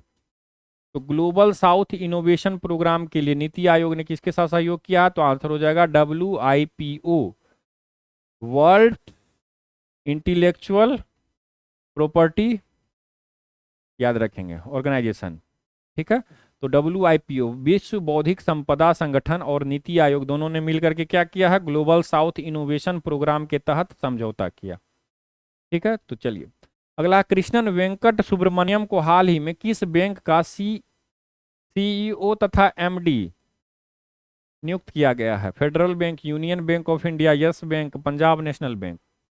Krishnan Venkat Subramanian, answer हो जाएगा फेडरल बैंक। ठीक है, तो ये ध्यान में रखेंगे। अगला है, मुद्रा योजना के तहत ऋण सीमा को बढ़ाकर कितनी कर दी गई है? 12 लाख, 15 लाख, 20 लाख, 22 लाख। मुद्रा योजना के तहत आप लोन ले सकते हैं कितने रुपए तक का? 20 लाख तक का। पहले कितना था? 10 लाख। ठीक है, अब कितना हो गया? 20 लाख। ठीक है, अगला है, BCCI ने पेरिस ओलंपिक्स के कैंपेन के लिए कितने रुपए का योगदान दिया है? पेरिस ओलंपिक में BCCI ने कितने रुपए का योगदान दिया है? 7.5, 9, 8.5, 9.5, 10.5, कितना करोड़ का? आंसर हो जाएगा 8.5 करोड़ का। कितना? 8.5 करोड़ का। ठीक है, तो ये ध्यान में रखेंगे। अगला है, भारतीय सिनेमा में योगदान के लिए किसे IFFM, याद रखेंगे, IFFM द्वारा सम्मानित किया जाएगा? ठीक है, आंसर क्या हो जाएगा? ऑप्शन है शाहरुख खान, अजय देवगन, अक्षय कुमार, रामचरण। आंसर हो जाएगा रामचरण को, ये याद रखेंगे। ये रामचरण के बारे में याद रखेंगे। ठीक है, Indian film festival of Melbourne, ये कहाँ पे है? ये ऑस्ट्रेलिया का एक शहर है, मेलबर्न। ठीक है, ये याद रखेंगे। और तेलुगु सुपरस्टार रामचरण को इस बार इन्होंने दिया है, तो ये ध्यान में रखेंगे। भारतीय कला और संस्कृति के राजदूत की उपाधि से भी सम्मानित उन्हें किया जाएगा। भारतीय कला और संस्कृति का ये क्या करते हैं? राजदूत के तरह कार्य कर रहे हैं, यानी कि फैला रहे हैं। अगला है, मनोलो मार्कोस, मनोलो मार्केज को भारतीय पुरुष फुटबॉल टीम का मुख्य कोच बनाया गया है। अब ये इंपॉर्टेंट है, मनोलो मार्केज, ये इंडियन फुटबॉल टीम के मुख्य कोच हैं। पूछा जा रहा कि ये किस देश से हैं? Spain, Germany, Australia, Argentina. Answer क्या हो जाएगा? स्पेन से संबंधित है। कहाँ से संबंधित है? स्पेन से। ठीक है, चलिए, महिला T20 इंटरनेशनल में सर्वाधिक रन बनाने वाली भारतीय खिलाड़ी कौन बनी है? स्मृति मंधाना, हरमनप्रीत कौर, शेफाली वर्मा, दीप्ति शर्मा। महिला T20 में सबसे ज्यादा किसने रन बनाया है? तो स्मृति मंधाना ने, ये ध्यान में रखेंगे। और हरमनप्रीत कौर को पीछे छोड़ दिया है। ठीक है, यानी कि सेकेंड नंबर पे कौन है? हरमनप्रीत कौर। ठीक है, रन कितना है? 3365। अगला है, आर्थिक सर्वेक्षण 2023-24 में PM किसान योजना की राशि कितनी करने की सिफारिश की गई है? PM किसान योजना में पहले कितना मिलता था? 6,000। 6,000। ठीक है, हर 3 माह के 6,000, 3 माह पे 6,000। अब कितना बोला गया करने को? 8,000। कितना? 8,000, ये याद रखेंगे। कितना? 8,000। अगला, किस भारतीय युद्धपोत की मदद से ओमान तट के पास से भारतीयों को बचाया गया? टैग, विक्रांत, दिल्ली, खुखड़ी। आंसर क्या होगा? आंसर हो जाएगा टैग। कहीं कहीं पे तेग भी होगा, कहीं कहीं पर टैग होगा। ठीक है, तो ये ध्यान में रखें, कंफ्यूज नहीं होना है। ठीक है, तो 9 नाविकों को बचाया गया है। अगला है, यूरोपीय संघ के कार्यकारी आयोग के अध्यक्ष के रूप में फिर से किसे चुना गया है? Giorgia Meloni, Soumya Swaminathan, Ursula von der Leyen, इनमें से कोई नहीं। यूरोपीय संघ के कार्यकारी आयोग के अध्यक्ष के रूप में किसे चुना गया है? उर्सुला वॉन डेर लेयन को। ठीक है, 5 साल के कार्यकाल के लिए इन्हें चुना गया। हाल ही में किसे भारतीय T20 टीम का कप्तान बनाया गया? हार्दिक पांड्या, रोहित शर्मा, सूर्य कुमार यादव, शुभमन गिल। क्या होगा आंसर? इसका आंसर हो जाएगा सूर्य कुमार यादव को। ठीक है, चलिए। अब एक चीज और भी याद रखना है कि शुभमन गिल को वनडे और T20 टीम का उप कैप्टन बनाया गया है, वाइस कैप्टन। ठीक है, अगला, त्रिशूल पर्वत कहाँ अवस्थित है? जम्मू कश्मीर, हिमाचल प्रदेश, उत्तराखंड, महाराष्ट्र। त्रिशूल पर्वत कहाँ अवस्थित है? आंसर क्या हो जाएगा? इसका आंसर हो जाएगा उत्तराखंड में। कहाँ पे? उत्तराखंड में। त्रिशूल पर्वत, उत्तराखंड। निम्नलिखित में से असत्य कथन चुने। बांग्लादेश विश्व में 5वां सबसे अधिक आबादी वाला देश है, जिसकी आबादी 26.4 करोड़ से अधिक है। 26 मार्च को बांग्लादेश अपना स्वतंत्रता दिवस मनाता है तथा 16 दिसंबर को विजय दिवस मनाता है। बांग्लादेश की संसद को जातीय संसद कहा जाता है, जिसके 300 सदस्य प्रत्यक्ष मतदान द्वारा चुनकर आते हैं और 5 साल तक अपने क्षेत्र का प्रतिनिधित्व करते हैं। बांग्लादेश में कुल 6 राज्य हैं। इसमें असत्य कौन सा है, गलत कौन सा है? देखिए, बांग्लादेश में 6 राज्य हैं, ये बात सत्य है। बांग्लादेश में कितने राज्य हैं? 6। बांग्लादेश की संसद को जातीय संसद कहा जाता है, जिसके 300 सदस्य डायरेक्ट मतदान करके चुने जाते हैं, ये भी सत्य है। और 5 साल तक ये कार्य करते हैं, ये भी सत्य है। 26 मार्च को याद रखेंगे, बांग्लादेश स्वतंत्रता दिवस मनाता है और 16 दिसंबर को विजय दिवस मनाता है। ये दोनों में कंफ्यूज नहीं करना। ठीक है, अब बचा जो ये लास्ट, बांग्लादेश विश्व में 5वां सबसे बड़ा है, ये बात गलत है, 8वां सबसे बड़ा। ठीक है, आबादी के मामले में 8वां। ठीक है, ये याद रखेंगे। और आबादी यहाँ पे दिया है 26.4 करोड़, ये गलत है, लगभग 17 करोड़ है। कितना है? लगभग। बांग्लादेश का जनसंख्या कितना है? लगभग 17 करोड़। ठीक है, तो आगे आप देखेंगे तो 17,29,54,319 8वें नंबर पे है बांग्लादेश। बाकी भी आप याद रखेंगे, सबसे अधिक जनसंख्या के हिसाब से कौन कितने नंबर पे है, एकदम अपडेटेड डाटा है। ठीक है, अगला, निम्नलिखित में से कौन सी नदी चंबल में नहीं मिलती है? चंबल में छिपरा, बेतवा, काली सिंधी, पार्वती। आंसर क्या हो जाएगा? आंसर हो जाएगा बेतवा। याद रखेंगे कौन सा? बेतवा नहीं मिलती है। बेतवा मध्य प्रदेश में विंध्य पर्वत श्रृंखला से समुद्र तल से 576 मीटर की ऊंचाई से रायसेन जिले से निकलती है। ठीक है, और उत्तर प्रदेश के हमीरपुर जिले में यमुना नदी से मिल जाती है, ना कि ये चंबल में मिलती है। चंबल में कौन कौन मिलती है? छिपरा, काली सिंध और पार्वती। ठीक है, ये कहाँ मिलती है? चंबल में जाकर के, चंबल यमुना में जाकर के, और यमुना गंगा में जाकर के। ठीक है, अगला है, निम्न झीलों में से कौन विश्व की प्राचीनतम तथा सबसे गहरी झील है? बैकाल, विक्टोरिया, ह्यूरन या फिर विनिपेग। सबसे प्राचीन भी है और सबसे गहरी भी है। आंसर क्या हो जाएगा? बैकाल झील। कहाँ है? रसिया में है। ठीक है, अगर गहरा है तो इसकी गहराई है कितनी? तो 1637 मीटर। फीट में बात की जाए तो लगभग 5370 फीट। पर्ल ऑफ साइबेरिया किसे कहा जाता है? याद रखेंगे, बैकाल झील को। अगला है, उत्तरी अमेरिका में नियाग्रा जलप्रपात किन 2 झीलों के बीच स्थित है? नियाग्रा जलप्रपात कहाँ है? उत्तर अमेरिका में। आपको पता होगा, इधर क्या है? उत्तर अमेरिका, नीचे क्या है? दक्षिण अमेरिका। ठीक है, तो उत्तरी अमेरिका में याद रखेंगे, यहाँ पे 5 जो है, यहाँ पे 5 इंपोर्टेंट यहाँ पे झीलें बहती है। कहाँ पे? ऊपर कनाडा है, ऊपर कनाडा है और नीचे यूएसए है। इन दोनों के मध्य 5 याद रखेंगे झीलें बहती है। तो बोला जा रहा कि किन 2 झीलों, उनमें से किन 2 झीलों के मध्य में नियाग्रा जलप्रपात है? सुपीरियर और मिशिगन, मिशिगन और ह्यूरोन, ह्यूरोन और ओंटेरियो, ओंटेरियो और ईरी। आंसर क्या हो जाएगा? ओंटेरियो और ईरी। कौन हो जाएगा? ओंटेरियो और ईरी। ये ध्यान में रखेंगे। अगर आप मैप पे देखना चाहेंगे तो मैप पे आइए, मैं आपको दिखाता हूँ। मैप पे यहाँ देखिए, अब ये ऊपर में कौन सा है? कनाडा है ऊपर में। उत्तर अमेरिका का जो ऊपर वाला देश है कनाडा, और उसके जस्ट नीचे कौन सा है? यूएसए। इन दोनों के मध्य कितना है? 5। इंपॉर्टेंट है, सुपीरियर, मिशिगन, ह्यूरन, ईरी और ओंटेरियो। अब ध्यान से देखेंगे तो मिशिगन जो है ये पूर्ण रूप से यूएसए में ही अवस्थित है। मिशिगन, आप ध्यान से देखेंगे, हरा जो है ये यूएसए का ही है। तो इसके अंदर मिशिगन अगर पूछा जाए कि कौन सा देश पूर्ण रूप से यूएस के अंतर्गत है, तो मिशिगन लेक, ठीक है, मतलब मिशिगन झील। अब गन याद रखेंगे, गन, गन से गन कल्चर कहाँ है? तो यूएस में है। तो ये ध्यान में रखेंगे। अब देखिए यहाँ पे आप एक छोटा सा, आप यहाँ पे व्हाइट कलर में देख रहे होंगे, ये है नियाग्रा जलप्रपात। कौन सा है? नियाग्रा जलप्रपात। और ये नियाग्रा किनके किनके मध्य है? तो ओंटेरियो और ईरी के मध्य।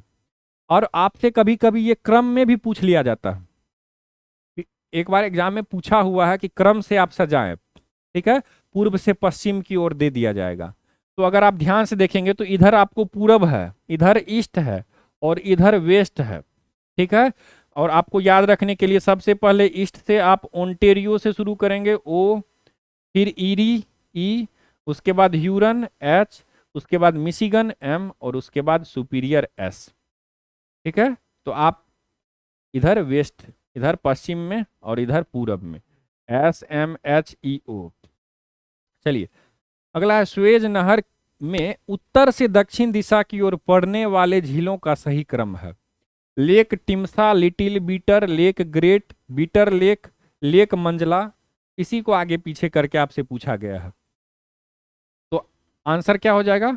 आंसर हो जाएगा लेक मंजला, टिम्सा, ग्रेट और लिटिल, ठीक है। तो ये ध्यान में रखेंगे, लेक मंजला, लेक टिम्सा, ग्रेट बीटर और लिटिल बीटर, ठीक है। आप मैप में देखेंगे, आप देखे होंगे यहाँ पे भूमध्य सागर है, यहाँ पे लाल सागर है, ठीक है। और इन दोनों के मध्य में एक नहर है, स्वेज नहर। और ये जो स्वेज नहर है उसमें ऊपर में है मंजला लेक, बीच में है टिम्सा लेक और दक्षिण में ग्रेट बीटर और लिटिल बीटर, ठीक है। तो ये ध्यान में रखें। अगला है भौगोलिक दृष्टि, भौगोलिक क्षेत्र की दृष्टि से जापान का सबसे बड़ा द्वीप है Hokkaido, Shikoku, Honshu, Kyushu. Answer हो जाएगा होन्शु। क्या होगा? होन्शु। याद रखेंगे कौन सा होगा? होन्शु। उसके बाद होक्काइडो, फिर क्यूशु, फिर शिकोकू, ठीक है। और होन्शु के बारे में अगर आपसे पूछा जाए तो ये 7वां सबसे बड़ा द्वीप है, लेकिन जनसंख्या के मामले में दूसरा, जनसंख्या के मामले में जावा के बाद दूसरा, जावा के बाद दूसरा होन्शु। कोकस, कोकोस या कोकस बोला जाता है। कोकस प्लेट किनके मध्य पाई जाती है? मध्य अमेरिका तथा प्रशांत प्लेट, दक्षिण अमेरिका तथा प्रशांत, लाल सागर तथा फारस की खाड़ी, एशियाई प्लेट तथा प्रशांत प्लेट। आपसे पूछा जा रहा है कोकस प्लेट किनके मध्य पाई जाती है? आंसर क्या हो जाएगा? मध्य अमेरिका और प्रशांत प्लेट। आप यहाँ पे देखे होंगे उत्तर अमेरिका और दक्षिण अमेरिका कुछ इस प्रकार से है। अगर आप पूरब में देखेंगे, इन दोनों के पूरब में देखेंगे तो यहाँ पर आपको अटलांटिक महासागर है, अटलांटिक, अटलांटिक। और पश्चिम में अगर आप देखेंगे तो प्रशांत, प्रशांत महासागर है। और यहीं पर जो मध्य में है, मध्य में, मध्य वाला जो एरिया है, यहीं पर आपको ये जो एरिया है यहाँ पर आपको कोकस, ठीक है। और नीचे नजका, नजका ये प्लेट है, ठीक है। तो कोकस प्लेट कहाँ है? मध्य अमेरिका और प्रशांत प्लेट। ये प्लेट कौन सा है? ये प्रशांत प्लेट है, प्रशांत महासागर वाला। इन्हीं के मध्य में क्या है? कोकस प्लेट। अब आप मैप पे भी देख के इसे स्पष्ट रूप से समझ सकते हैं। ये वही है, ये वाला नॉर्थ अमेरिका, नीचे साउथ अमेरिका। तो यहाँ पर आप साउथ अमेरिका के बगल में देखेंगे, यहाँ पे नजका प्लेट है, यहाँ पे साउथ अमेरिका प्लेट है, ऊपर में नॉर्थ अमेरिका प्लेट है, और यहीं पे बीच में आपको कोकस प्लेट, लेकिन किधर? पश्चिम में, ठीक है। तो मध्य अमेरिका के पश्चिम में है कोकस प्लेट, ठीक है। एक बार इसे आप अच्छे तरीके से देख लें। ठीक है। और उसके बाद इधर कैरेबियाई प्लेट, तो एक तरफ कैरेबियाई प्लेट है, कैरेबियन प्लेट, दूसरे तरफ कोकस प्लेट, दोनों सी से है, तो ये याद रखेंगे। नीचे में नजका है, एन से है। यही मेनली यही तीन चार इंपॉर्टेंट है जो पूछे जाते हैं एग्जाम में बार बार। अगला है, निम्नलिखित में से कौन सा शहर नहरों का शहर कहलाता है? एम्स्टर्डम, वेनिस, रोम, एथेंस। नहरों का शहर वेनिस को कहा जाता है, याद रखेंगे। एड्रियाटिक की रानी वेनिस को कहा जाता है। दोनों इटली में है, मतलब वेनिस इटली में है, ठीक है। दोनों किनका नाम है? वेनिस का। अगला, निम्नलिखित में से कौन चीन की सीमावर्ती नहीं है, चीन का बॉर्डर शेयर नहीं करता है? कौन सा देश? रूस, मंगोलिया, पाकिस्तान, बुल्गारिया। रूस, मंगोलिया, पाकिस्तान, बुल्गारिया। तो चीन से कौन सा देश सटा नहीं है? पाकिस्तान सटा है, मंगोलिया सटा है, रूस सटा है, बुल्गारिया नहीं है सटा। ठीक है, ये यूरोप का देश। बुल्गारिया कहाँ पे है? यूरोप में। ठीक है, चलिए बाकी जो भी देश हैं आपको नाम यहाँ पे स्पष्ट रूप से 14 देश का दिया हुआ है। 14 टोटल 14 देश है जो कि बाउंड्री शेयर करते हैं। और बुल्गारिया की राजधानी क्या है? सोफिया। ये भी प्रश्न पूछा हुआ है, बुल्गारिया की राजधानी सोफिया। अब एक चीज आप यहाँ पे ध्यान से देखेंगे, यही चाइना है, यहाँ पे जापान, ये भी बॉर्डर शेयर करता है। उत्तर कोरिया, दक्षिण कोरिया, 3 देश हो गया। मंगोलिया 4, रूस 5, कजाकिस्तान 6, किर्गिस्तान 7, ताजिकिस्तान 8, अफगानिस्तान 9, ठीक है, नेपाल 10, भूटान 11, म्यांमार 12, भारत 13 और एक पाकिस्तान, यहाँ पे है पाकिस्तान। तो ये ध्यान में रखेंगे 14। अगला, निम्नलिखित कथनों पर विचार करिए। भारत के संविधान में पहला संशोधन 1955 में किया गया। भारत के संविधान में हुए पहले संशोधन ने अनुच्छेद 15, 19 तथा 31 में कुछ परिवर्तन के उपयोग में कितने कथन सही हैं? केवल एक, एक और दो, केवल दो, ना तो एक ना ही दो। आंसर क्या हो जाएगा? ना तो एक ना ही दो। क्यों? पहला संशोधन 1951 में किया गया था, ना कि 55 में। उसी के तहत 1951 के तहत ही 9वीं अनुसूची शामिल की गई थी। और दूसरा जो कथन उसमें से 15, 19 और 31 में कुछ परिवर्तन किया गया, ये ही नहीं है, बल्कि 15, 19, 31, 31 का क, 31 का ख, 85, 87, 174, 176, 341, 342, 376, इन सब में कुछ परिवर्तन किए गए थे। ठीक है, तो ये ध्यान में रखेंगे। ठीक है, चलिए अगला, निम्नलिखित कथनों पर विचार करिए। जब संविधान सभा के पहले सत्र के आयोजन के निर्णय की घोषणा की गई थी, तब डॉक्टर सच्चिदानंद सिन्हा संविधान सभा के अस्थायी अध्यक्ष बने। दूसरा है, संविधान सभा में भाग लेने के लिए आमंत्रण पत्र वायसराय लॉर्ड वेबल द्वारा जारी किए गए थे। कितने कथन सही हैं? एक, एक और दो, केवल दो, ना तो एक ना ही दो। इसका आंसर क्या हो जाएगा? इसका आंसर हो जाएगा एक और दो, दोनों सही है। ठीक है, यहाँ पे लॉर्ड वेबल ही थे, ये ध्यान में रखेंगे, क्योंकि यहाँ पे संविधान सभा 1943 में, याद रखेंगे, संविधान सभा का गठन किया गया था। तो उस समय में कौन थे? वायसराय वेबल ही थे। तो दूसरा कथन सही है। पहला कथन सच्चिदानंद सिन्हा, ये अस्थायी अध्यक्ष थे, ये भी सही है, क्योंकि अस्थायी अध्यक्ष राजेंद्र प्रसाद थे। ठीक है, चलिए अगला है, भारत की संसद द्वारा राज्य पुनर्गठन अधिनियम किस वर्ष पारित किया गया था? 53, 54, 55 या 56? तो पुनर्गठन अधिनियम कब पारित किया गया था? 1956 में, ये याद रखेंगे। ठीक है, तो ये याद रखेंगे, पारित कब किया गया था? 1956 में, तो ये ध्यान में रखेंगे, राज्य पुनर्गठन अधिनियम 1956। बाकी एक्सप्लेनेशन पढ़ेंगे आप अवश्य। अगला, नेहरू के पहले 14 सदस्यीय मंत्रिमंडल में 5 गैर कांग्रेसी सदस्य शामिल थे। यानी नेहरू जी जो अंतरिम सरकार का सबसे पहले गठन करते हैं, नेहरू जी, तो जो अंतरिम सरकार का गठन करते हैं उसमें टोटल 14 मंत्री या फिर 14 सदस्य कह सकते हैं आप। उनमें से 14 में से 5, 14 में से 5/14 आप ऐसे कह सकते हैं, 5 कांग्रेस के बाहर के थे। वो पांचों का नाम आपसे पूछा जा रहा है। ऑप्शन है बी.सी. राय, गोविंद बल्लभ पंत, जे.बी. कृपलानी, सी राजगोपालाचारी, अबुल कलाम आजाद। दूसरा है B R. Ambedkar, Shyama Prasad Mukherjee, John Mathai, CH. Bhabha और शनमुगम शेट्टी। तीसरा है बी.जी. खेर, कृष्णा मेनन, एन.जी. रंगा, पी.सी. जोशी और जयप्रकाश नारायण। और चौथा है नरेंद्र देव, अजय घोष, पी. सुंदरैया, रवि नारायण रेड्डी और सी.डी. देशमुख। अगर आप कभी भी इन 14 का नाम पढ़े होंगे तो आप कॉमन सेंस से भी आप आंसर समझ सकते हैं, क्या होगा? बी.आर. अम्बेडकर, ये थे समता पार्टी से संबंधित। श्यामा प्रसाद मुखर्जी ये जनसंघ से संबंधित थे। जॉन मथाई, CH भावा और सनमुगम चेट्टी, ये याद रखेंगे, ठीक है। तो ये सारे। अगला है, 2 या 2 से अधिक राज्यों के लिए एक संयुक्त लोक सेवा आयोग बनाया जा सकता है। कब? लोकसभा द्वारा, संबंधित राज्यों के निवेदन पर, संसद द्वारा, राज्यसभा द्वारा या संघ लोक सेवा आयोग द्वारा। क्या होगा इसका आंसर? इसका आंसर हो जाएगा संबंधित राज्यों के निवेदन पर संसद द्वारा, ठीक है। कौन सा अनुच्छेद है? 315 का 2 के तहत। अगला, भारत के संविधान के अंतर्गत प्रशासनिक अधिकरण का संबंध है 322, 323 का ए, 323 या 323 का बी। क्या होगा आंसर? इसका आंसर हो जाएगा 323 का ए। याद रखेंगे कौन सा होगा? प्रशासनिक अधिकरण 323 का ए, ठीक है। चलिए, और भाग कौन सा है? भाग है 14, ठीक है। संघीय लोक सेवा आयोग के सदस्यों को उनके पद काल पूरा होने से पहले हटाया जा सकता है। प्रधानमंत्री के द्वारा, यूपीएससी के अध्यक्ष द्वारा, सुप्रीम कोर्ट की सिफारिश पर राष्ट्रपति द्वारा या पार्लियामेंट की सिफारिश पर राष्ट्रपति द्वारा। यूपीएससी के सदस्यों का, यूपीएससी, ठीक है। आप तो बताइए अब क्या होगा इसका आंसर? इसका आंसर हो जाएगा सुप्रीम कोर्ट की सिफारिश पर राष्ट्रपति द्वारा, ना कि पार्लियामेंट की सिफारिश पर।